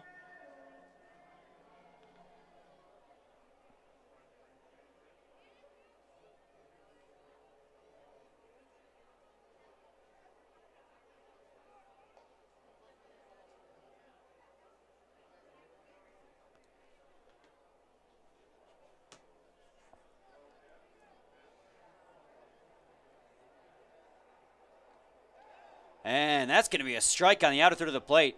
Cody Brown's going to ring up Brandon Raw here in the bottom of the fourth inning. But the Birmingham-Bloomfield Beavers do tie it back up again thanks to an RBI base hit from DeAndre Clark. We're going to go to the top of the fifth inning where do it for the Utica Unicorns is going to be Justin Erlinson, Brett Balkin, and Chris Cruz. We'll be back shortly with more. Please stay tuned.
Welcome back, everyone, to the top of the fifth inning as we approach the halfway point in this ball game.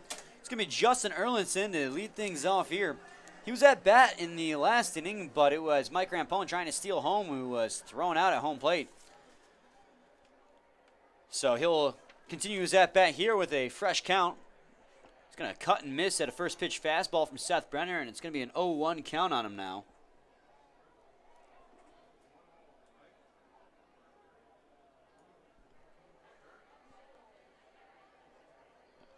going to show bunt there, but pull it back as the pitch was inside. 1-1. Reached on a fielder's choice his last time up. He's 0 for 1 so far today. Looking to change that here. Not much of a power hitter is Erlinson, but he is very good out there in the left field for the Unicorns, and that's why he's a starter for him. He's very good defensively. Has lots of range. 2-1. After that pitch missed inside as well. He has 6 hits on the season, but does have 3 RBIs, so he comes through in the clutch as he's going to swing and miss there, and the count's going to fall even at 2 apiece.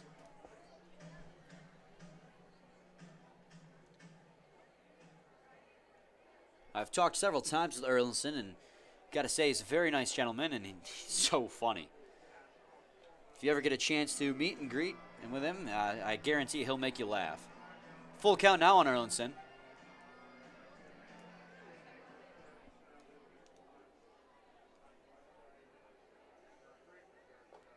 He's going to take a ball outside, and he's going to draw a walk here.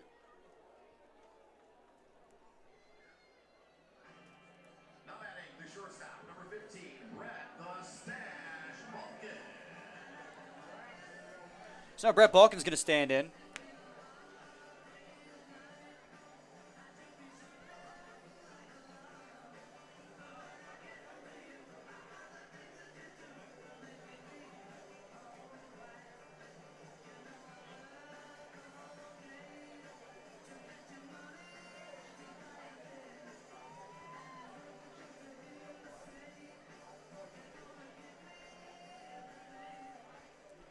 Brett Balkin with a runner at first base and no outs here in the top of the 5th inning.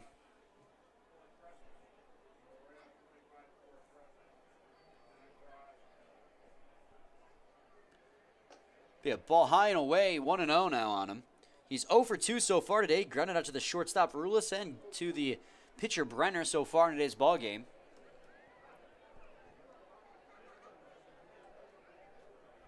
See if he can't change that here. Third baseman Kennan is playing on the infield grass. Brett Balkin is known to bunt from time to time, especially with no outs and a runner on. It'd be a great opportunity to move that runner into scoring position. He's going to take for a strike at 1-1 now.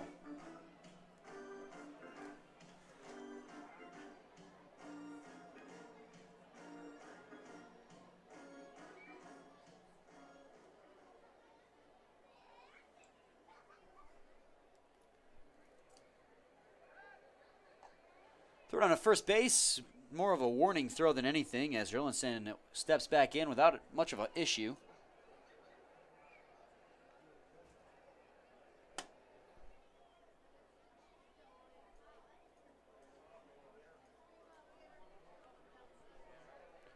One pitch going to be fouled in the netting. 1-2 now. Brett Balkin is a MVP finalist here in the USPBL for the Utica Unicorns, and well-deserved as well. At one point, he led the league in batting average at one point in the season, and he's got a 307, which is good for 4th in the league right now.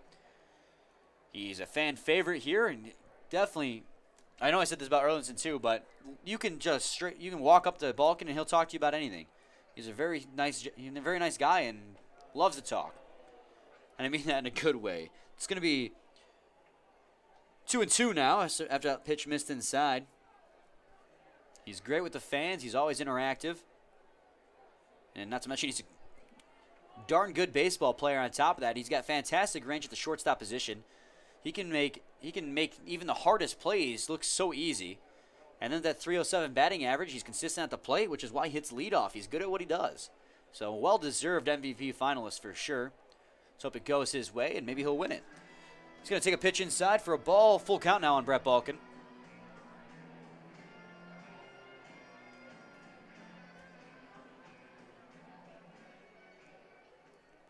Runner at first base is Justin Erlinson. He drew a walk just moments ago, and with a 3-2 count, let's see if Balkin can move him over.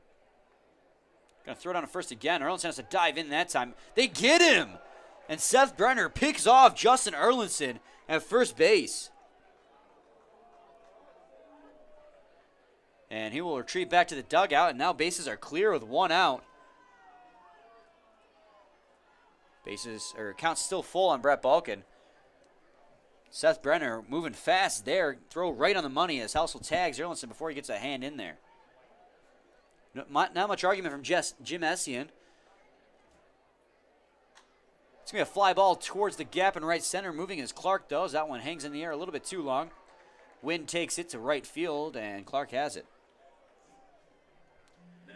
Breeze has picked up a little bit here. It was dead earlier, but is now blowing from left to right. And with 2 outs and nobody on, it's going to be Chris Cruz who will step in. Still no action in either team's bullpen. Both pitchers have been very efficient so far. 1 earned run for Seth Brenner, I believe it is. No earned runs for Seth Brenner. And 2 earned runs for Cody Brown.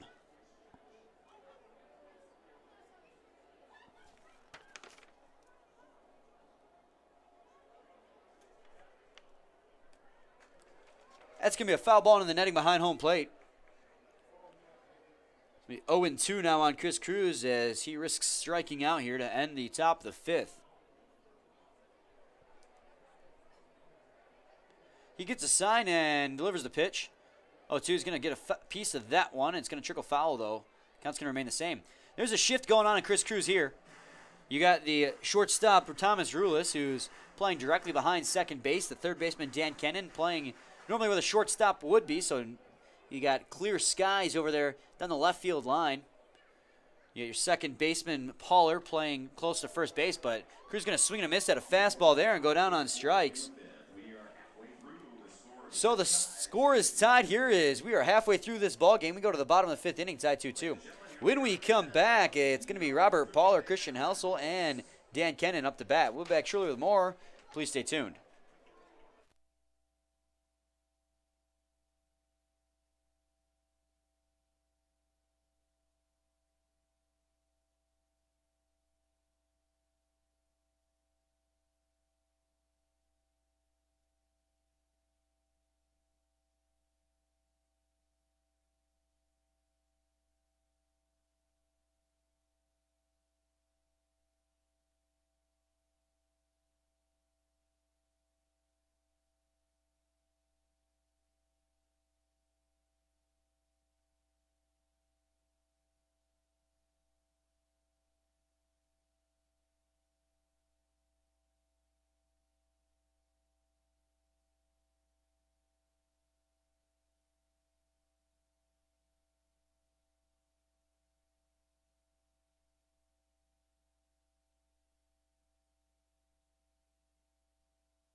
Welcome back, everyone. Rob Poller set to lead things off here in the bottom of the 5th inning. We're in the second half of this ball game now. Game's still tied 2-2. One of these teams looking to take the lead, and it's going to be the Beavers. Harder their lineup stepping up. They're 3, 4, and 5 hitters. Poller so far today is 0 for 1. He drew a walk his last time up, but grounded out in the first inning to the catcher, Cody Brown. That's going to be a flare right to the shortstop, Brett Balkin. He doesn't have to even move as that one just lands right in his glove. So 1 pitch, 1 out here in the bottom of the 5th inning.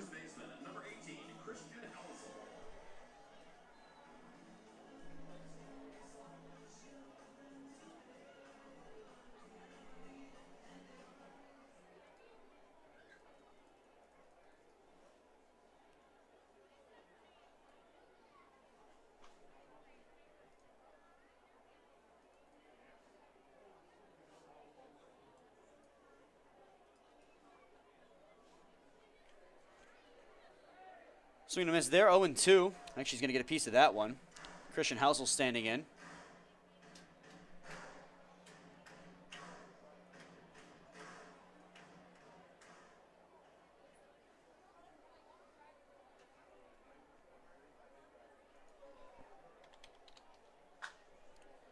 Be a broken bat ground ball over to the Brett Balkin at short. He makes the play. Again, Brett Balkin make hard plays look nice. So that'll be 2 outs here. Now batting the third baseman, number 10, Dan Cannon.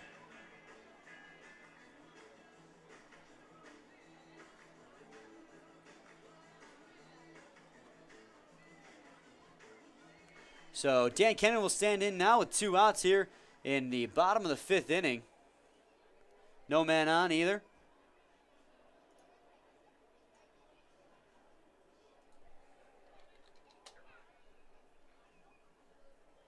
First pitch is going to be a ball outside, 1-0 to Dan Cannon.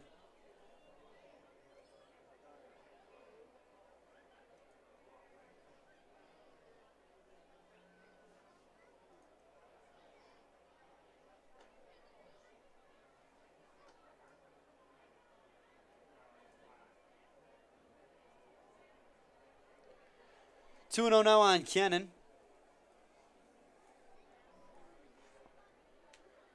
Cody Brown sets on the mound and delivers a 2-0 pitch. That's going to be a ball inside.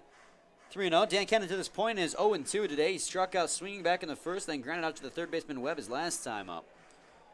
Got a favorable count on him now, 3-0.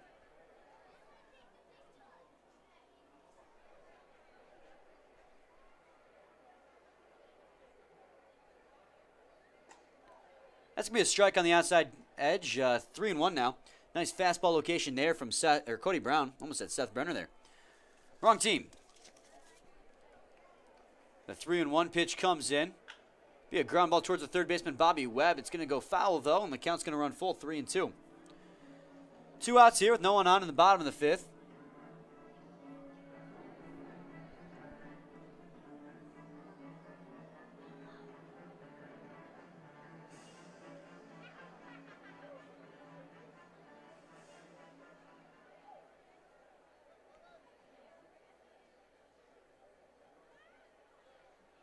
Full count, 2 outs. Let's see what Cody Brown can do against Dan Cannon here. See if he can get him out or end up walking him. Dan Cannon's going to call for time behind home plate. He's going to reset. Step back into the batter's box now. Defense playing Cannon straight up, batting .270 on the season. Here comes the 3-2 pitch. He's going to hold up, and that ball's going to trail outside. A slider there from Cody Brown, and he's going to draw a full count walk. That'll put a man on for Nick Buckner with 2 outs. This game's still tied 2-2. Let's see if with 2 outs the Beavers can make the magic happen again.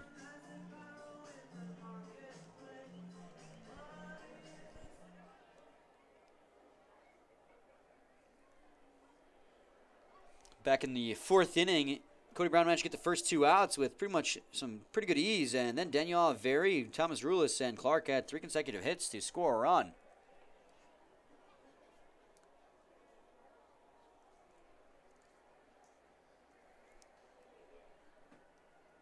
Cody Brown is going to set on the mound. So the 0-1 pitch comes in, and it's going to be a ball, 1-1.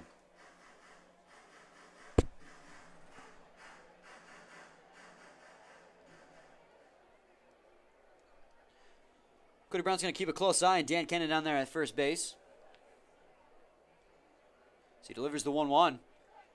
That's going to get away from the catcher, Christopher Allen, and luckily it's going to go in front of him, though, so Cannon's not going to test the arm. 2-1 now.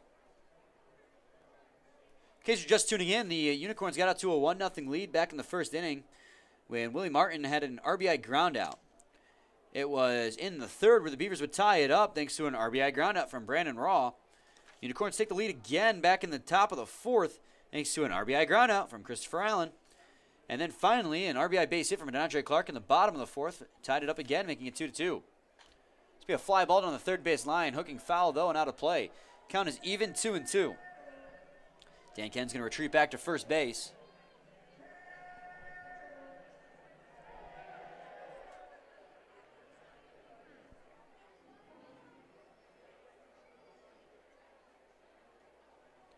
2 balls, 2 strikes, 2 outs. Runner at first base. 2-2 tie ball game. Let's see what Nick Buckner can do here.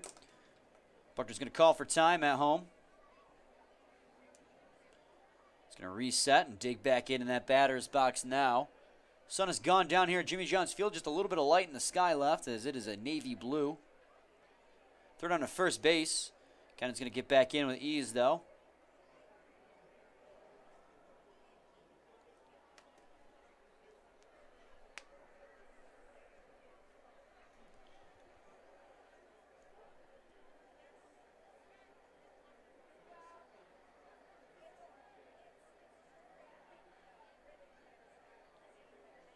The 2-2 comes in. That's going to be a ground ball. The shortstop Balkin has it. His only play is going to be at first base. He'll make the throw down there and be in time. So Brett Balkin making another play look easy. He has all 3. He's assisted or put out in every play of this inning as the Beavers are going to strand a runner on the base paths. It's still a 2-2 tied ball game as we go to the top of the 6th. When we come back, it's going to be Dylan Sprague, Willie Martin, and Tony Roselli to lead things off. Please stay tuned.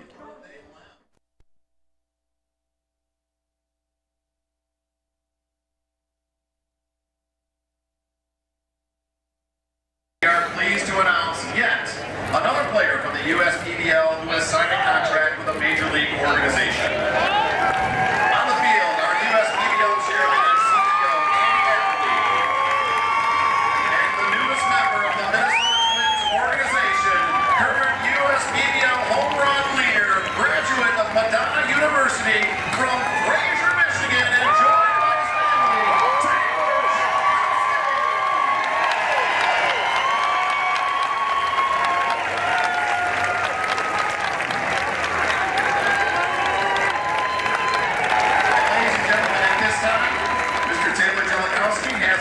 He'd like to say right now.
Welcome back, everyone, to Jimmy John's Field. Brian Fisher on the call with you here today. Dylan Sprague set to lead things off here in the top of the 6th inning. Game still tied 2-2 between the Beavers and the Unicorns, and he's going to take a first pitch strike on the outer third of the plate, 0-1.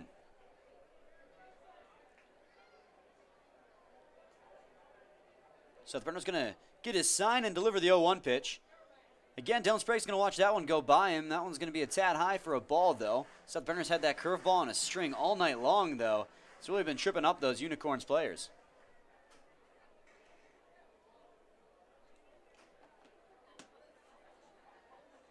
It's going to be a ball, 2-1 now.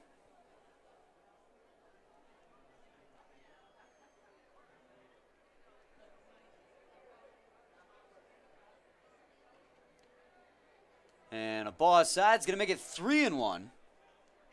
Be a fastball outside. It's a 2-2 tie here in the top of the 6th inning. Both teams have been duking it out. When one team gets a run, the team comes back. The other team comes back and gets a run at the very next half inning. It's going to be a ground ball towards the second baseman, Poller. He's got it. And the toss down is going to be in time. Be the first out here in the top of the 6th. Now with 1 out and no men on here in the top of the 6th inning, it's going to be Willie Martin.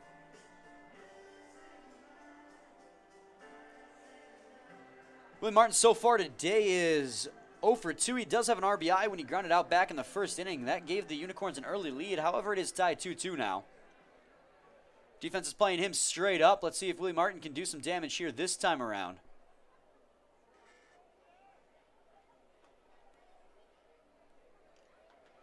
First pitch to him is going to be a strike, 0-1. That curveball by Seth Brenner, like I said, on a string all night long. It's going to be a base hit in the left field. Willie Martin getting a good piece of that one. Now he's 1 for 3 today. Getting good contact on that one, squaring up nicely. Let's put a man on with 1 out here. Now Tony Roselli will stand in.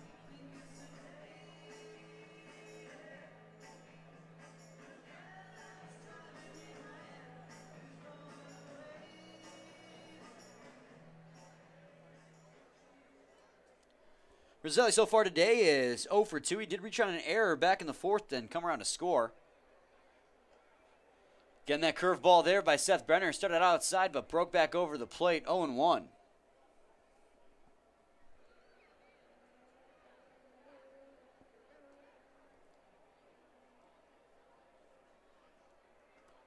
Goes back to the curveball that time, but it didn't break enough back over the plate. It's going to be outside, 1-1.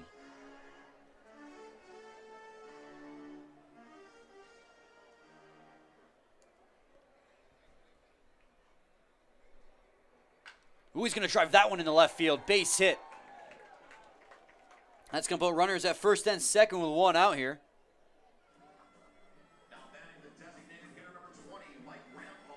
So the runner in scoring position, Mike Rampone's going to stand in. Chris Newell's going to make his way out to the mound now. Try and calm down Seth Brenner. Doesn't have an earned run yet on the ball game. Both runs that have come around to score for the Unicorns have been unearned because of errors. No one up and throwing yet in the Beavers bullpen. Although there are Beavers out there now. I see somebody stretching.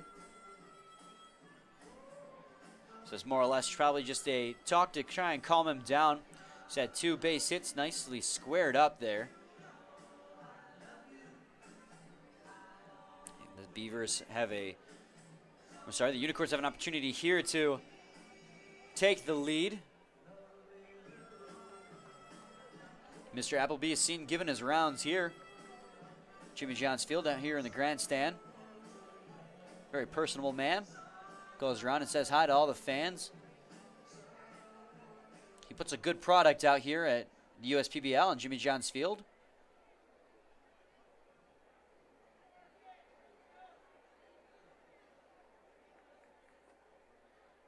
Mike Rampone's going to call for time. Brenner did not see the sign, though, but it goes through his motion anyways, as they teach you to do that. Getting fully torqued, then stopping your motion halfway through can wreak havoc on your arm.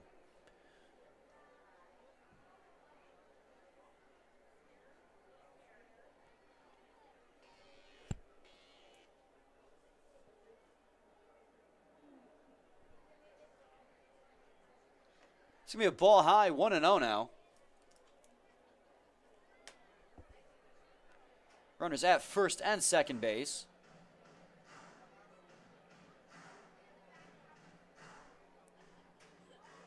Mike Rampone is 1 for 1 so far today. Drew a walk his last time up. The 1-0 pitch comes in. It's going to be a ground ball foul. No, it's going to stay fair. They're going to tag third base, and the throw to second is going to be in time. They turn the double play. So ground ball to the third baseman, Kennan. He's going to relay it down to the second baseman, Pollard, for in time to turn the double play. That's going to be a 5-4 double play, and it's going to end the 6th inning and end the threat and the top of the 6th. So we go to the bottom of the 6th now. We're due up for the Birmingham-Bloomfield Beavers. It's going to be Hunter Wood, Danielle Averi, and Thomas Rulis. Game is still tied 2-2. We'll be back shortly with more. Please stay tuned.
Welcome back, everyone, to the bottom of the 6th inning. Brian Fisher here calling the game on this gorgeous Thursday evening. It's getting a little bit chilly out here now. Still a 2-2 tie, though, with Hunter Wood set to lead things off. He's going to ground that one over to the second baseman, Dylan Sprague. Relay to first is in time, and 1 pitch, 1 out here in the bottom of the 6th. That's going to bring up Daniel Oliveri now. Oliveri so far is 1 for 2 today. He's got a base hit, came around to score as well. Other than that, he grounded out to the shortstop, Brett Balkin.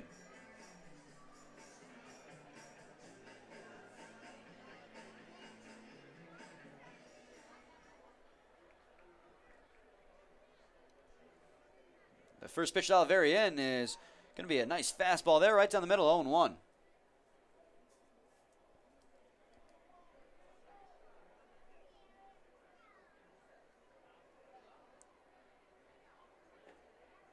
Tries to go with a slider that time. It's going to break outside, however, and Oliveri's not going to bite. 1-1.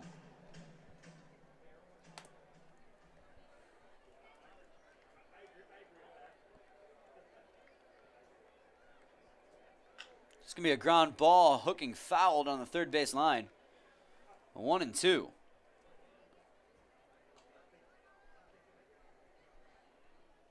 Cody Brown and Seth Brenner have done very well so far in this game. Seth Brenner's got a quality start underneath his belt now. 0 earned runs through 6. Let's hope he can continue that moving on in this ball game. Cody Brown is 2 outs away. 2 outs away from earning himself a quality start as well. Oliveri's going to swing and miss at a drop third strike. He's going to be tagged by Christopher Allen, and that's going to be the second out here. So now Thomas Rulis, their league leader in average, will step in. He's 2 for 2 today. 2 base hits and coming around to score 1 time as well. He was my pick for player of the game. Pretty solid pick if I do say so myself, though you could argue that picking the league leader in average is a little bit of a cop-out. It's just such an exciting player to watch. You know, a few weeks ago I was questioning why they haven't moved him up in the lineup with how good he's been swinging, but I think I understand where Chris Newell's coming from. He's going to fly that one foul. When a player's in the groove and they're doing something really, really well, you don't mess with that. You don't try and move them around the lineup. And Beavers are doing really well for themselves in their division as they stand right now, so they don't need him to be higher up in the lineup. So he's doing a great job, and the team as a whole is doing a great job. So just keep him set right there. And I think that's a thought process there. Of course, I'm not certain, but that's just my opinion. 1-1 now on Rulis.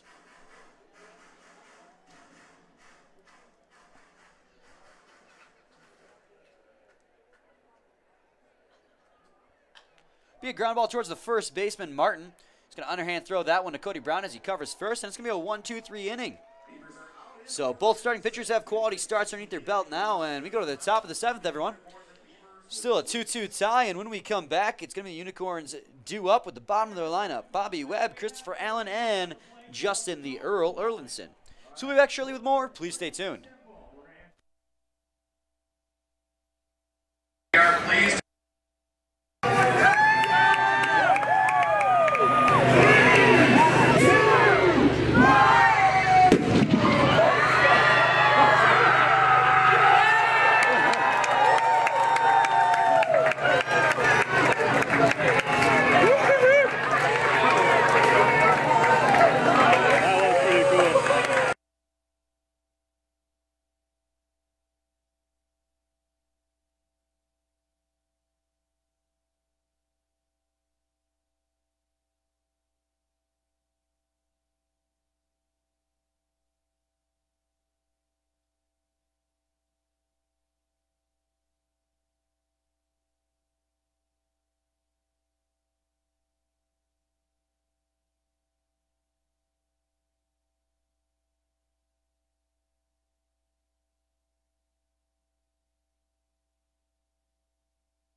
Welcome back, everyone, to the top of the 7th inning.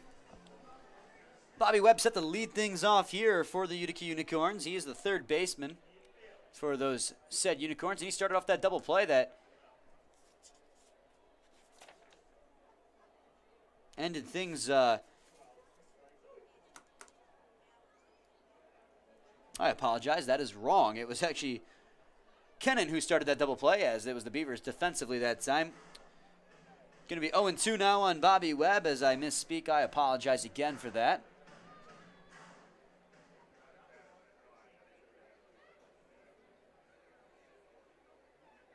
0-2 pitch comes in. That's going to be, it's going to hit the inside third of the plate, just barely hitting the strike zone. And on 3 pitches, Brenner's going to ring up Bobby Webb to start things off here in the 7th. Chris Allen's going to stand in now. He's got himself an RBI today, though. It was a ground out. Other than that, he's 0 for 2. That ground out into the RBI, and then that fly ball to center field is all he's been able to do at the plate. Though an RBI is an RBI, I'm sure he's not complaining either way. First pitch is going to be a curveball that didn't curve. 1-0.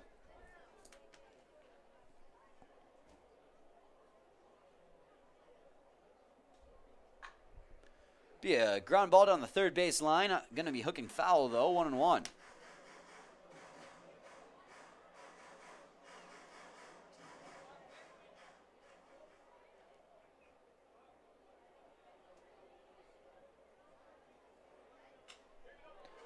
That's going to be a flare towards center field. Thomas Rulis has wheels out there at second base or shortstop, and he runs all the way into the outfield to make that catch. So that's going to be 2 outs here in the top of the 7th inning, as Justin Erlinson will step in now.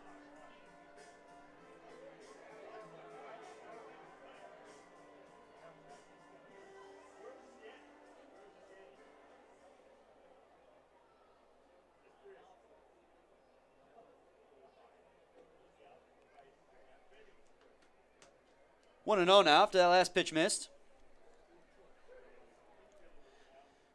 Erlinson is 0 for 1 so far today. He walked his last time up but was picked off. He's going to swing and foul tip that one. 1-1.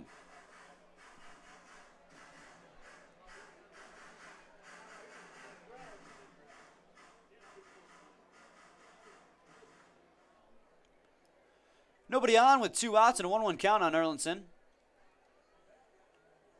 He's going with a curveball that time. He's not going to break over the plate, though. 2-1.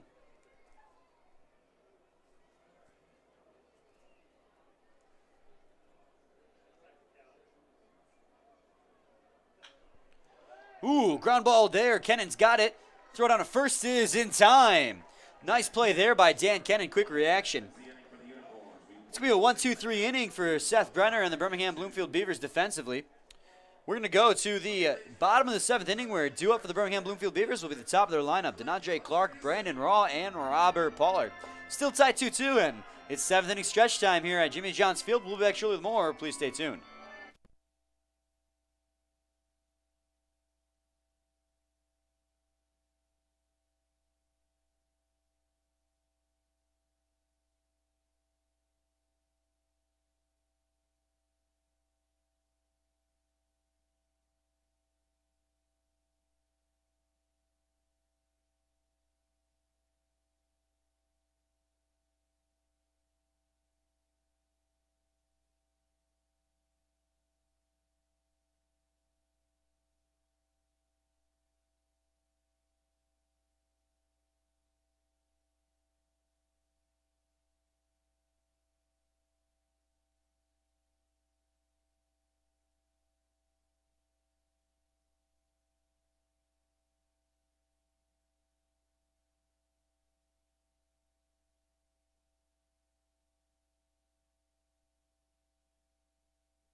Welcome back, everyone, to the bottom of the 7th inning. It is going to be DeAndre Clark to lead things off here. He had himself an RBI single his last time up. He's 2 for 2 today, alongside a walk as well. So he's been doing great in that leadoff spot for the Birmingham-Bloomfield Beavers. He's going to lay down a bunt there, but it's going to go foul. So 0-1. He'll just have to retreat back to home plate now. Cody Brown back on the mound for his 7th inning of work. He's done great work so far through the first 6 innings. He's given up 2 earned runs, but other than that, he's done a great job. Seth Brenner on the flip side has no earned runs. 2 runs have scored, but both were because of errors. He's done 7 innings of work now. We got some action down there in the bullpen for the Beavers. A lefty and a righty up and throwing.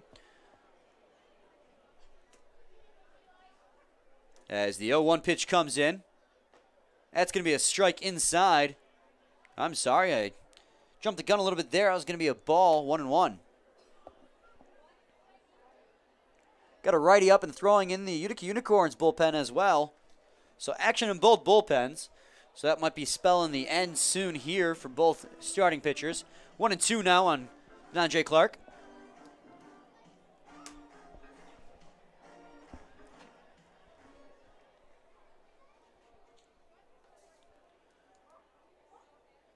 As Brown sets and delivers, that's going to be a fly ball, fouled on the left side. Going to be landing out of play.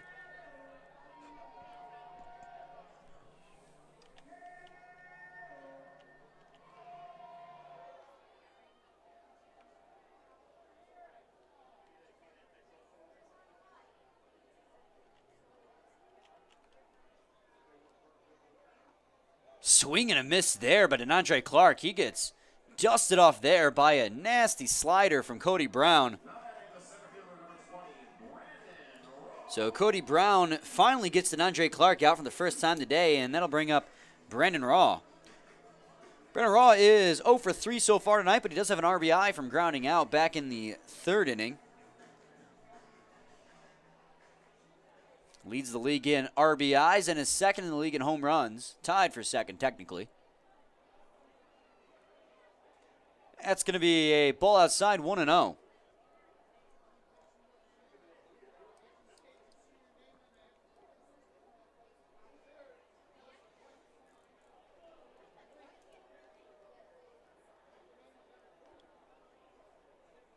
Cody Brown sets and delivers.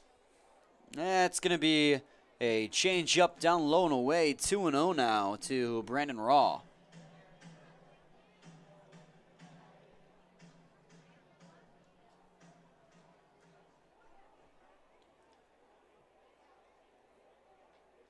He gets a sign. Here comes the 2-0.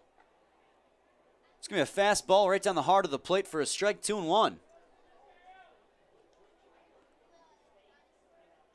It's a slight breeze running from left field to right field right now.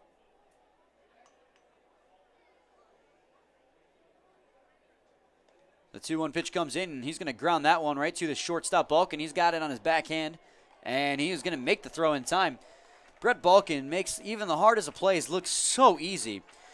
I've talked a lot about his range over there, but he's also got a really accurate arm. It's hard and accurate, so even if he gets a late jump on a baseball, he's still more oftentimes than not able to get the relay to first in time to get the base runner.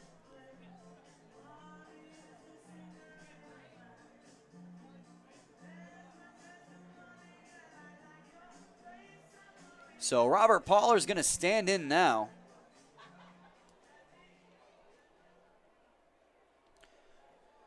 So far today, he's 0 for 2, but does have a walk. That came back in the 3rd inning. His last time up, though, he flared it right to Brett Balkin. He didn't have to move right into the glove. 1-0 now after that last pitch missed.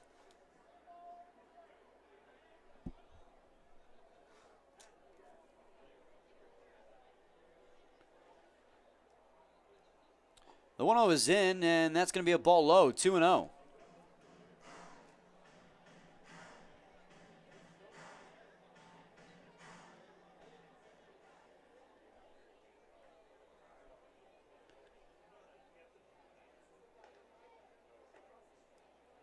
That's going to be in there for a strike, 2-1.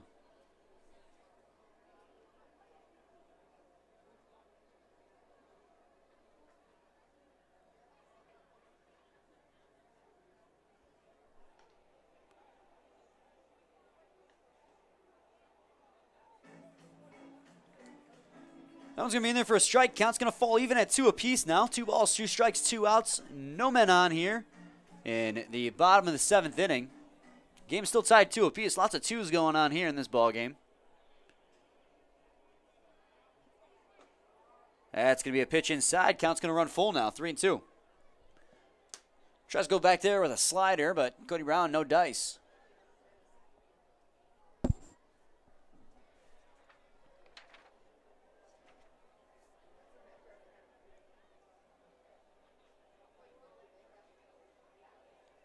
Swing and a miss. It's going to be a drop third strike. He's going to tag him, and that's going to be out. Robert Pollard strikes out the end, the top of the 7th.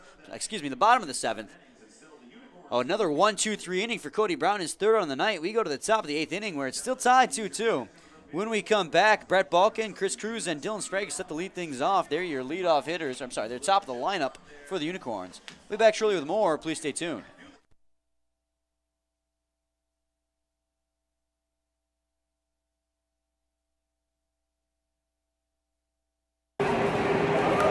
Got a mask on here for you. Ladies and gentlemen, at this time, please direct your attention to the video board. Someone has a very important question to ask.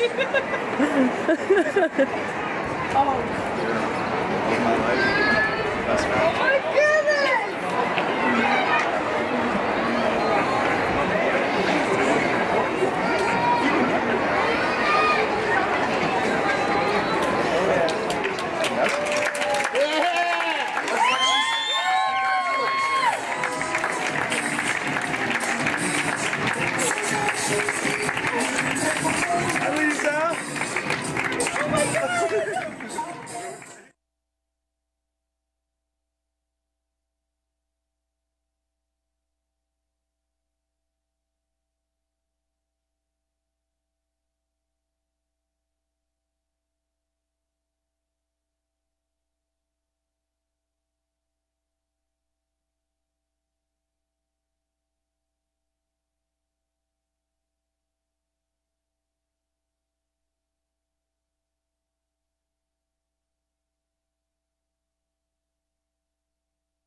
Welcome back, everyone, to the top of the 8th inning.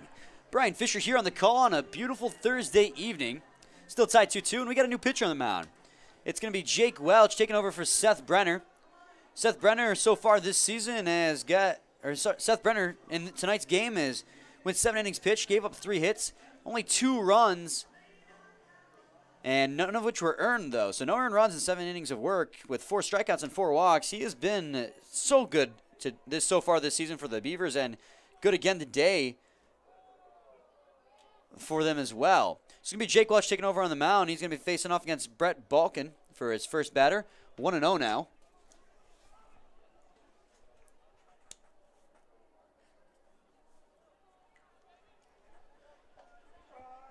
That's going to be in there for a strike. 1-1 now. Nice fastball. Jake Welch is a Pitcher of the Year candidate for the Birmingham-Bloomfield Beavers, and I'm looking up his stats right now. He's definitely deservedly so. Guys, so far this season, he has got a record of 4-3 with an ERA of .293 in 22 games with 11 starts. He's got 2 saves as well, 73 and 2/3 innings pitched, 72 strikeouts, and only given up 34 walks and 55 hits. He has been, well, a Pitcher of the Year finalist, without a doubt. He and Jeremy Holcomb have been just phenomenal all year long. They're first and second in ERA for a reason so far this year. That one's going to be down low for a ball, 2-2. He's coming in relief here today instead of starting. The Beavers looking to lock this down in the final few innings here.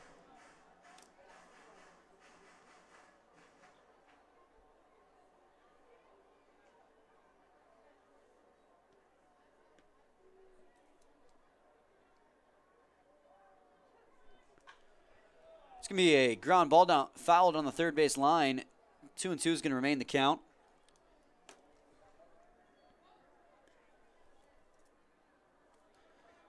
Make sure you guys tune in tomorrow. It's going to be a 7:05 start. We'll go on about 6:50.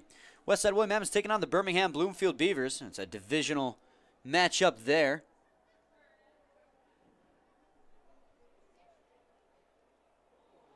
That one's going to be inside, and it's going to be bounced in there, 3-2.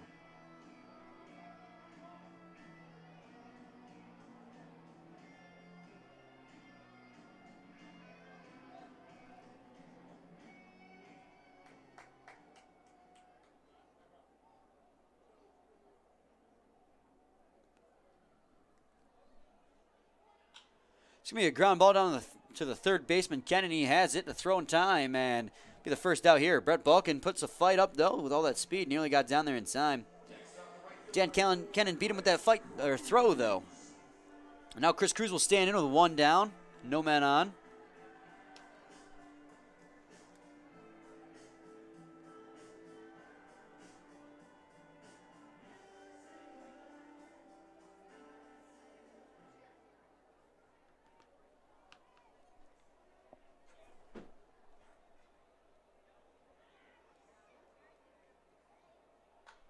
Be hit high in the air. And it looks like it's going to be hook and foul. 0-1 now on Cruz.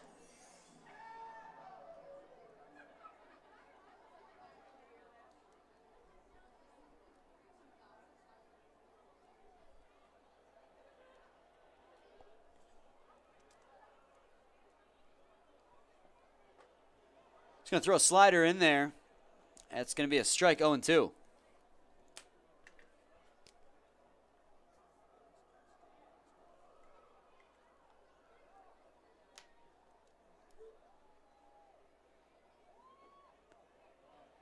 Ooh, that one was close. A little bit low, they're going to call it.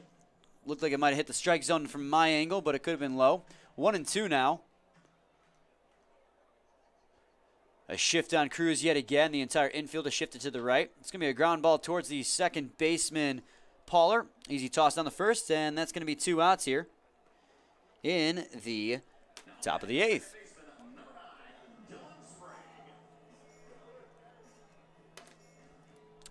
Still tied 2-2. Unicorns got the lead back in the top of the first inning thanks to an RBI ground out from Willie Martin. Beavers tied it up in the bottom of the third thanks to an RBI ground out from Brandon Raw. Then the Unicorns took the lead again thanks to an RBI ground out from Christopher Allen.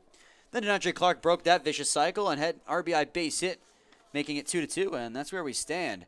First pitch to Dylan Sprague is going to be a ball high and inside, 1-0.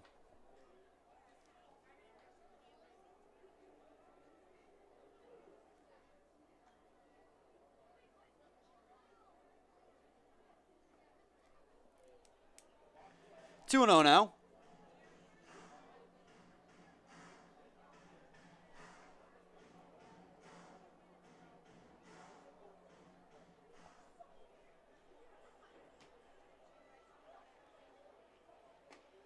That's going to be a pitch on the outer third of the plate. 2-1. Nice fastball location there from Jake Welch. Yeah, if you can talk to anyone in this league, and they're going to have nothing but good things to say about Jake Welch on the mound. I mean, there's a reason why he's a Pitcher of the Year candidate. He's been absolutely just dominating. As that's going to be a ball outside, 3-1 now.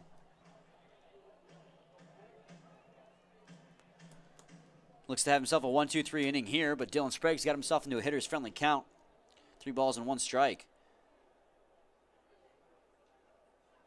Oh, he's going to drive that one to right field. On the run is DeAndre Clark. On the run, it's still to the warning track. Foul territory. Did he make the catch? They're going to say no. That one just hooked foul, and Sprague put a charge into that one, but it died off in the warning track. Clark couldn't get there in time, so the count's going to run full, 3-2. Sprague gave the Beavers a little bit of a scare there.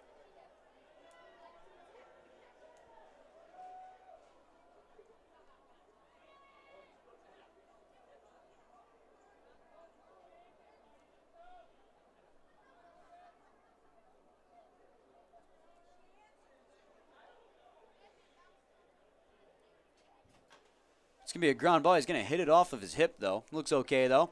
Still a full count here in the top of the 8th inning. 2 outs. No men on. Dylan Sprague up the bat. And a 2-2 tie ball game. 5 hits on the day for the Beavers and 3 for the Unicorns.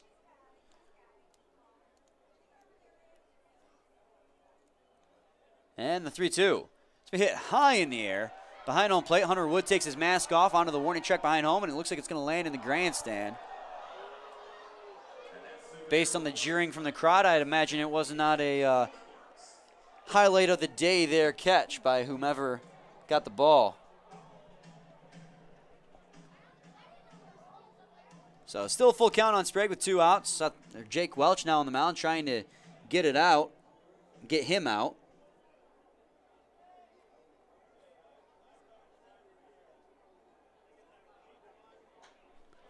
That one's going to be driven towards the gap in right center field. Brennan Raw on the run will get underneath it and make the catch. And Jake Welch in relief is going to come out and have a 1-2-3 inning. We go to the bottom of the 8th inning where due up for the Birmingham-Bloomfield Beavers is going to be Christian Helsel, Dan Kennan, and Nick Buckner. Still a 2-2 tie, though. Back shortly with more. Please stay tuned.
Welcome back, everyone, to the bottom half of the 8th inning.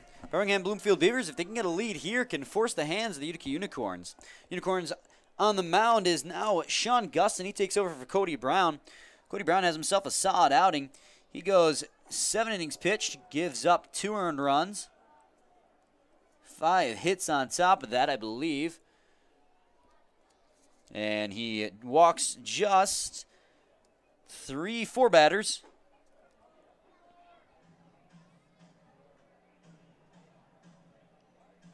And strikes out 6. No hit batters, no wild pitches, and no home runs. He had a good start. 7 innings pitched and 2 earned runs. I mean, that's exactly what you want out of your starting pitcher. You put his team in a good spot for success, and Sean Gustin's going to take over now on the mound. He's got an ERA of 3.52 and 30 2/3 innings pitched. So look to him here to really lock things down on the mound. It's going to be a 3-1 count now on Christian Helsel, who lead things off.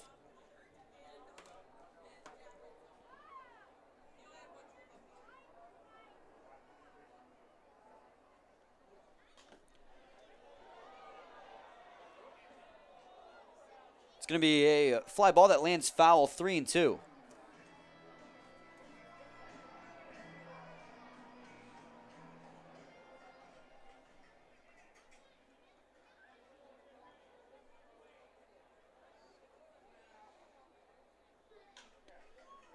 Another foul ball on the right side. That one's going to land out of play as well. Count's going to remain full.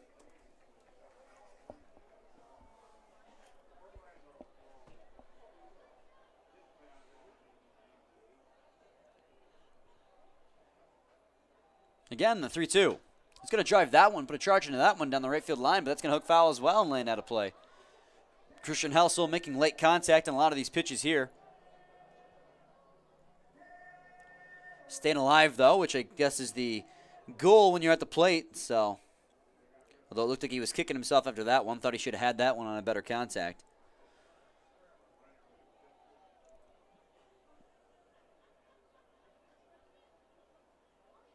He's going to call for time at home plate and reset himself.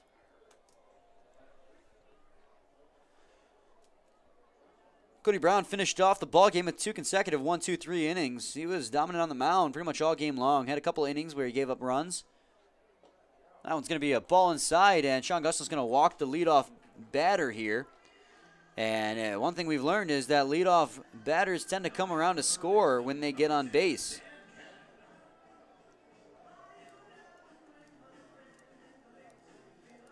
It was the truth for the 3rd inning, at least for the Beavers. And the truth in the 4th inning for the Unicorns. When the leadoff batter gets on base safely, it has come around to score 50% of the time for both teams. So, based on those statistics, I'd say we have a 50-50 shot. That is me being sarcastic, by the way. Dan Kennan will stand in now. 0-2 so far today, but he has drawn a walk his last time up. He's got a man on first base with no outs. Game's tied 2-2.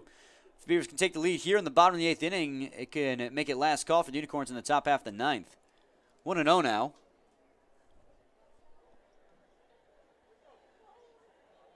No one up and throwing for the Unicorns in their bullpen. And it looks like neither for the Beavers, although I do see some stretching going on. I'd imagine they keep Jake Welch out there for another inning. He's normally a starting pitcher, so he can go deep into ball games.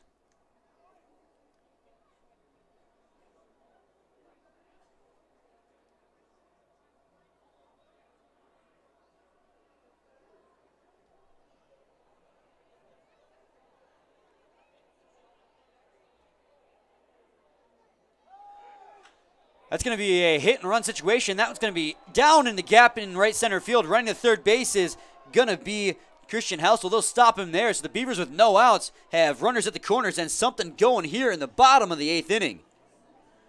Perfectly executed play there and great call by Chris Newell.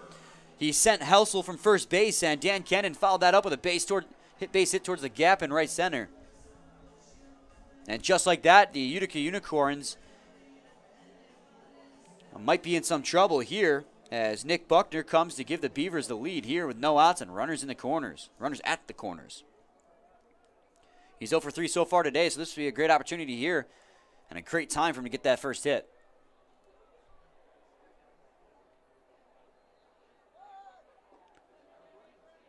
Going to try and steal second base. Did they get the tag in time? They're going to say he didn't, and Brett Balkin says he got him while running past. It looked like, I thought Brett Balkin tagged him while Dan Kennan was stealing second. Because the throw was to the right of the plate, so Brett Balkin had to come across the plate and into the path of Dan Kennan. I thought he was able to apply the tag while he was running by, but according not to the umpire. So stolen base for Dan Kennan puts runners at both second and third. And they're going to intentionally walk Nick Buckner, and that's going to load the bases with no outs. So as Dan would say if he was in the booth, the bases are loaded with Beavers. I know that's not exactly what he said. That's why Dan said it, not me. Oh, the bases are dammed up with Beavers. That's what he would say. So now Hunter Wood will step in with bases loaded and no outs. Bottom of the 8th inning. This is a clutch situation for these Beavers. Let's see if they can record a run and get the lead here going to the top of the 9th. He's going to hold back, but it's going to be a called strike on the outer third of the plate. 0-1.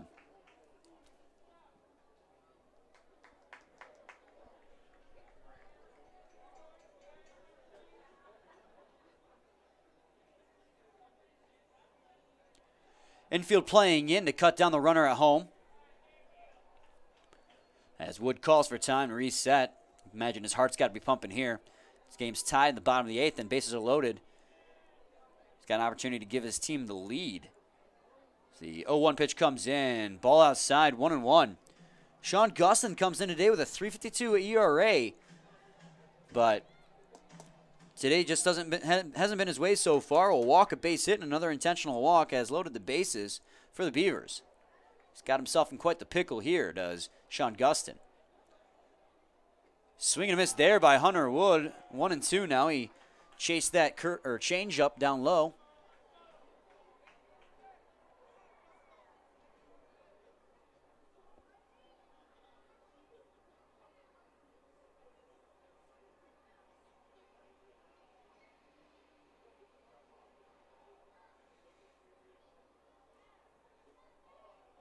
That's going to be a ball inside, 2-2.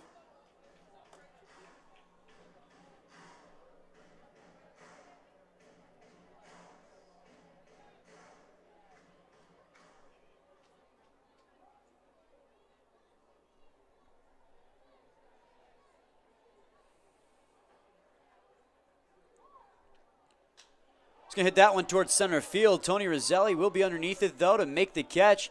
Taking from third base is Christian Helsel, and he'll come home to score. Yes, as the throw is not in time. And that's going to be a sac fly RBI for Hunter Wood, and that's going to give the Birmingham-Bloomfield Beavers the lead here in the bottom of the 8th inning. So Hunter Wood comes in and gets the job done with a sac fly RBI, making it 3-2.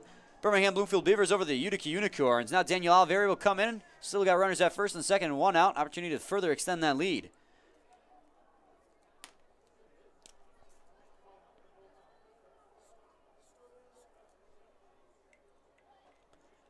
That's going to be in there for a strike on the inner third of the plate. 0-1.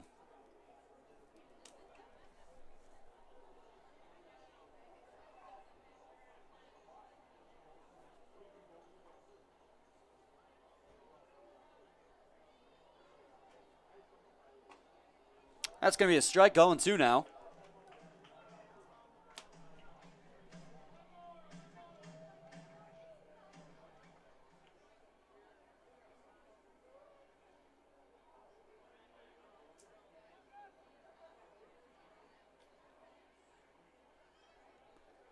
It's going to be a ball aside. It's going to get away from Christopher Allen, and that's going to allow both base runners to advance. So now runners at second and third, and Daniel Oliveri's got an opportunity to bring home 2 runs with a base hit now.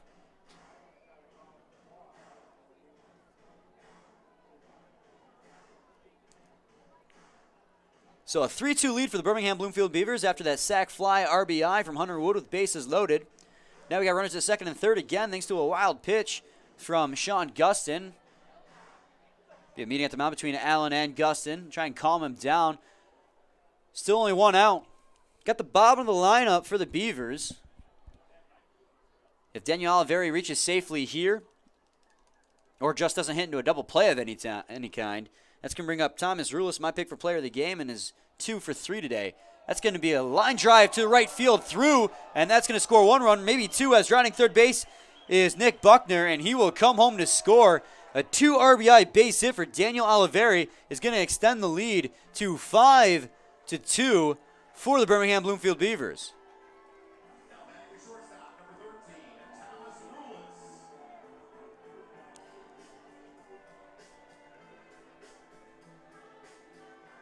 So that's going to put a runner at first base with 1 out and a 5-2 lead for Thomas Rulis, my pick for player of the game.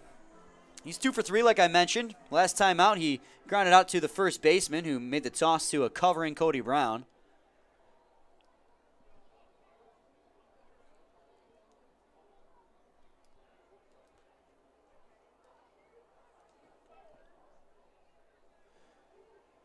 Sean Gustin keeping an eye on that first base, and it's going to be fouled off just barely by Thomas Rulis. Another hit and run situation. Rulis not getting enough on it, though. It's going to make Daniel Oliveri retreat all the way back to first.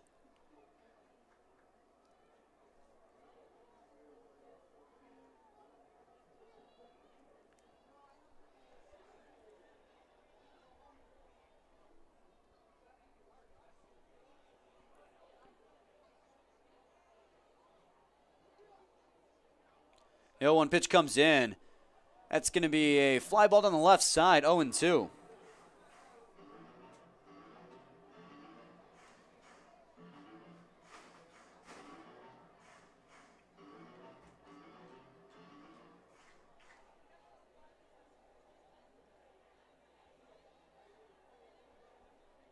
No balls, 2 strikes, 1 out. Runner at first base. That's going to be a ball high and away, 1-2.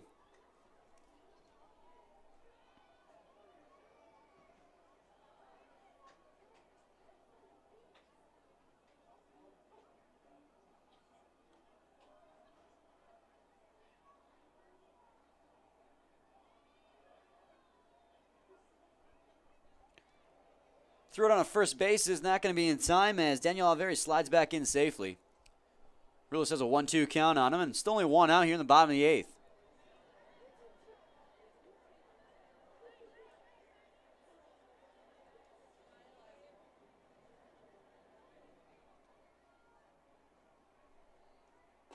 Be a ball high, 2-2, count falls even. Looked like he tried to go with a change up there, but it just would not come down at all. It's a 5-2 ball game now in favor of the Birmingham-Bloomfield Beavers. It was 2-2 all the way up until the 8th inning here. Hunter Wood hit a sac fly RBI with bases loaded, giving them the lead. Then Daniel Oliveri coming up clutch with a 2 RBI base hit, making it 5-2. And he stands down there at first base as Thomas Rulis stands in the batter's box now. 3 balls, 2 strikes, 1 out with a runner at first now as that last pitch missed and running it full.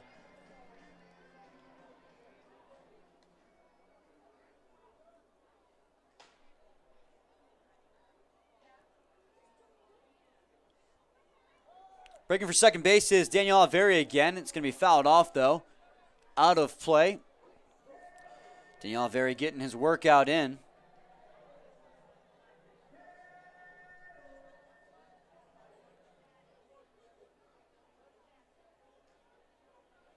So righty up and throwing in the Beavers bullpen.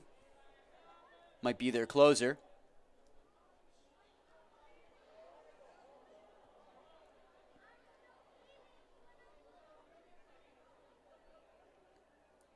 And again, the 3-2. He's going to drive that one towards center field. Roselli on the run. And he will make the catch on the charge. And retreating back to first is Dan Kennan. That's going to be the second out here in the bottom of the 8th. So it's going to bring up DeAndre Clark, the top of the lineup. He's got a fantastic day so far. He's 2 for 3. He's got 2 base hits, an RBI, and a walk. Did strike out swinging his last time up, though. Cody Brown finally getting the best of him. Now Sean Gustin is going to try and get him out to end the bottom of the 8th, sending it to the top of the 9th.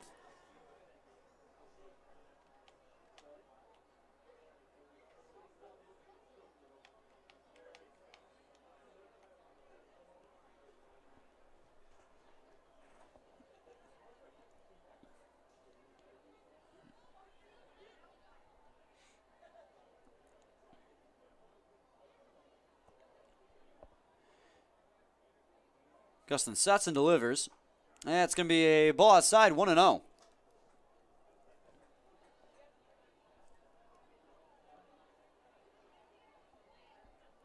Outfielders Roselli and Erlinson playing a little bit more shallow than they normally would. DeAndre Clark doesn't have a whole lot of power at the plate there. So if he hits a fly ball, it's usually a shallow one. That was going to be a strike on the outer third of the plate. Nice fastball location there by Sean Gustin, and the count goes 1-1.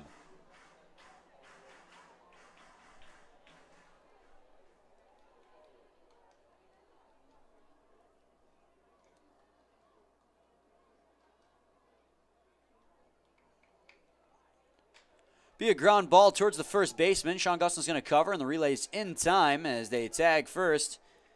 And that is going to end the bottom of the 8th. However, The Beavers have scored 3 runs thanks to RBIs from Oliveri and Hunter Wood, and we go to the top of the 9th where it's the last call for the Utica Unicorns. And when we come back, it's going to be Willie Martin, Tony Roselli, and Mike Rampone. We'll be back shortly with more. Please stay tuned.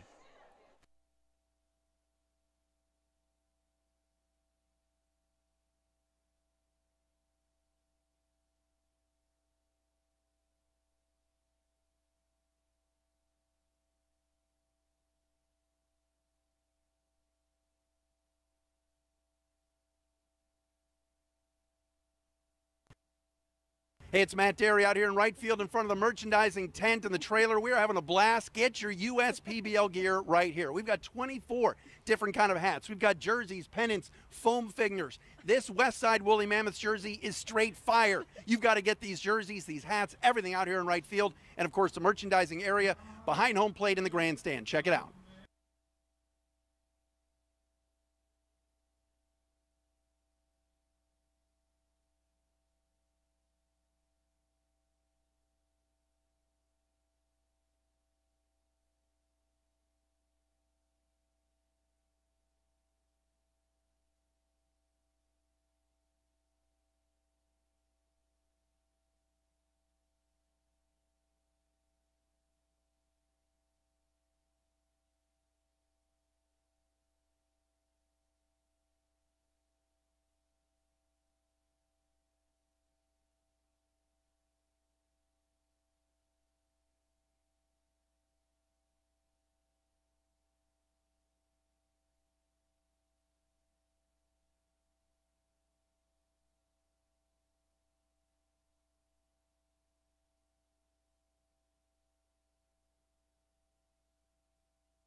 Welcome back, everyone, to the top of the 9th inning, and the Utica Unicorns are down to their final 3 outs.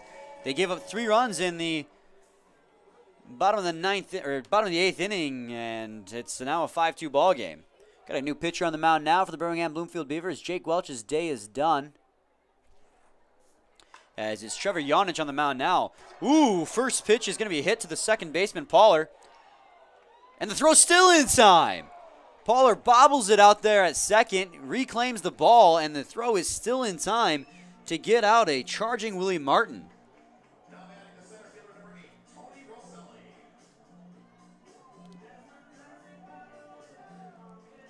After he bobbled that ball, I thought that batter was about to reach first safely, but no dice. That'll bring up Tony Roselli, who is 1 for 3 so far today. Base hit, reached on an error, came around to score, and struck out swinging. His first pitch is going to be swung on and missed, 0-1. Trevor Yonich, the closer for the Birmingham-Bloomfield Beavers, has done a great job so far this year. Jake Welch did a great job on the mound in his 1-inning relief as well. 1 inning pitched. No hits, no runs, no walks, and no strikeouts. He's going to hit that one high in the air. Going back is Brennan Raw to the just shy of the warning track in center. He'll make the catch, and that's going to be 2 quick outs. So it's the final out now as Mike Rampone will stand in. He's 0 for 2 today, hitting to a double play to end the 6th inning and walked so far today.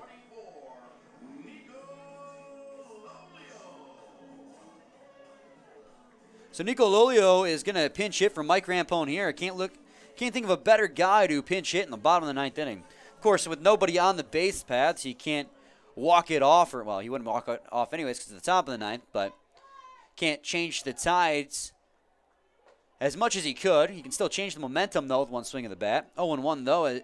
0-1 there as he cuts and misses there.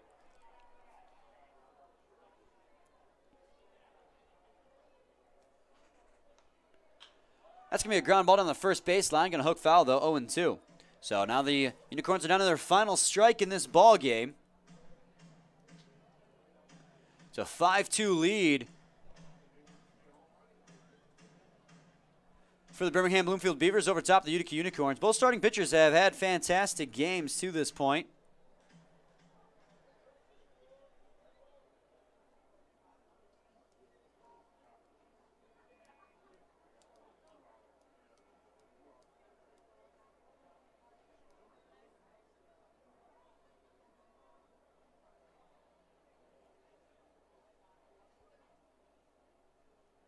And Janich is going to set and deliver the 0-2. That's going to be a ball way outside, 1-2.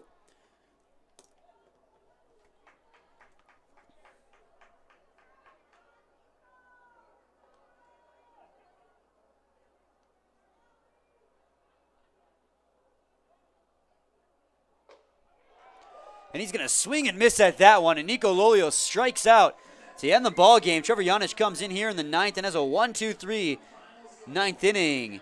Final score is 5-2 in favor of the Birmingham-Bloomfield Beavers. And your winning pitcher today is going to be Jake Welch, where your losing pitcher is going to be Sean Gustin. So, again, the final score 5-2. Beavers win over top of the Utica Unicorns here in this Thursday evening matchup. I'm going to go to a short break, tally up the final stats, come back to you, give you a post-game recap, let you know who the picks for players of the game are, and let you know what's coming up tomorrow. So we'll be back shortly with more. Please stay tuned.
Welcome back, everyone. Brian Fisher here to give you a post-game recap of all that's happened.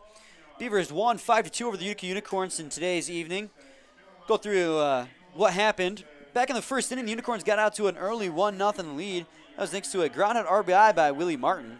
Get ready to listen to the word or phrase ground-out RBI a lot, because I'm about to say it a lot. In the third inning, the Beavers tied it up on a ground-out RBI by Brandon Raw. Then in the bottom of the top of the fourth inning, a ground-out RBI by Christopher Allen gave the Unicorns the lead yet again. In the bottom of the fourth inning, DeAndre Clark finally broke that cycle with a RBI single, making it 2-2, and we stayed that way to the bottom of the eighth inning, where it was the Birmingham-Bloomfield Beavers who decided they were going to turn on those bats. It was a sac fly RBI with bases loaded from Hunter Wood that broke the tie in the bottom of the eighth, and a 2 RBI base hit by Daniel Oliveri is going to make it 5-2, and that's how the game would end up. Trevor Janich would come in the bottom of the ninth, or top of the ninth, and shut down the Utica Unicorns, going 1-2-3, getting the final out on a strikeout to the power-hitting Nico Lolio. Your two starting pitchers for today were Seth Brenner and Cody Brown. Both pitched phenomenally. Brenner went 7 innings pitched, gave up 3 hits, 2 runs, no earned runs, 4 walks, and 4 strikeouts. Dominant on the mound today. He's been dominant on the mound ever since coming to the Beavers. He was in the bullpen for the longest time. They brought him back in the starting rotation, and he's earned that spot. Another great start from him today here. Meanwhile, Cody Brown He got the no decision, and that's good in my opinion because he pitched well as well. He went 7 innings himself, gave up 5 hits, 2 runs, 2 earned runs, 5 walks, and 6 strikeouts. A quality start by Cody Brown, and that's why his ERA is 3.82 coming into today. He's been very good all year long, and you can expect him to continue that as we approach the final weeks here in the season. Sean Gustin came in relief for the Unicorns and got hit up pretty hard. He went 1 inning pitched, gave up 2 hits, 3 earned runs, and it just was not a great performance from him. Normally he's money with a 3.52 ERA coming into today. Jake Welch gets the win, while Sean Gustin gets the loss. Welch came in the 8th inning, went 1 inning pitch, no hits, no runs, no walks, no strikeouts, did his job. And that's what he does. That's why he's a Pitcher of the Year candidate. So my player of the game, I'm going to go with Daniel Oliveri. Daniel Oliveri went 2 for 4 today with 2 RBIs and a run. Came in clutch in the 8th inning, driving in 2 runs, making that lead 5-2. And my pitcher of the game is going to be Seth Brenner. Seth Brenner, again, like I said, 7 innings pitched, 3 hits, 2 runs, no earned runs, of course. Those were 2 unearned runs, 4 walks, and 4 strikeouts. So there you have it. And tune in tomorrow, 7:05 p.m. start. We will start live at 6:50 p.m. Well, I will not. Rich will be on the air tomorrow, actually. But he will start around that time. And, well, it's going to be a Mammoths versus Beavers matchup tomorrow on a Friday night. Friday night fireworks like normal. So, again, final score was 5 for the Beavers and 2 for the Unicorns. I'm Brian Fisher at Jimmy John's Field, and we'll see you guys tomorrow. Thank you for tuning in.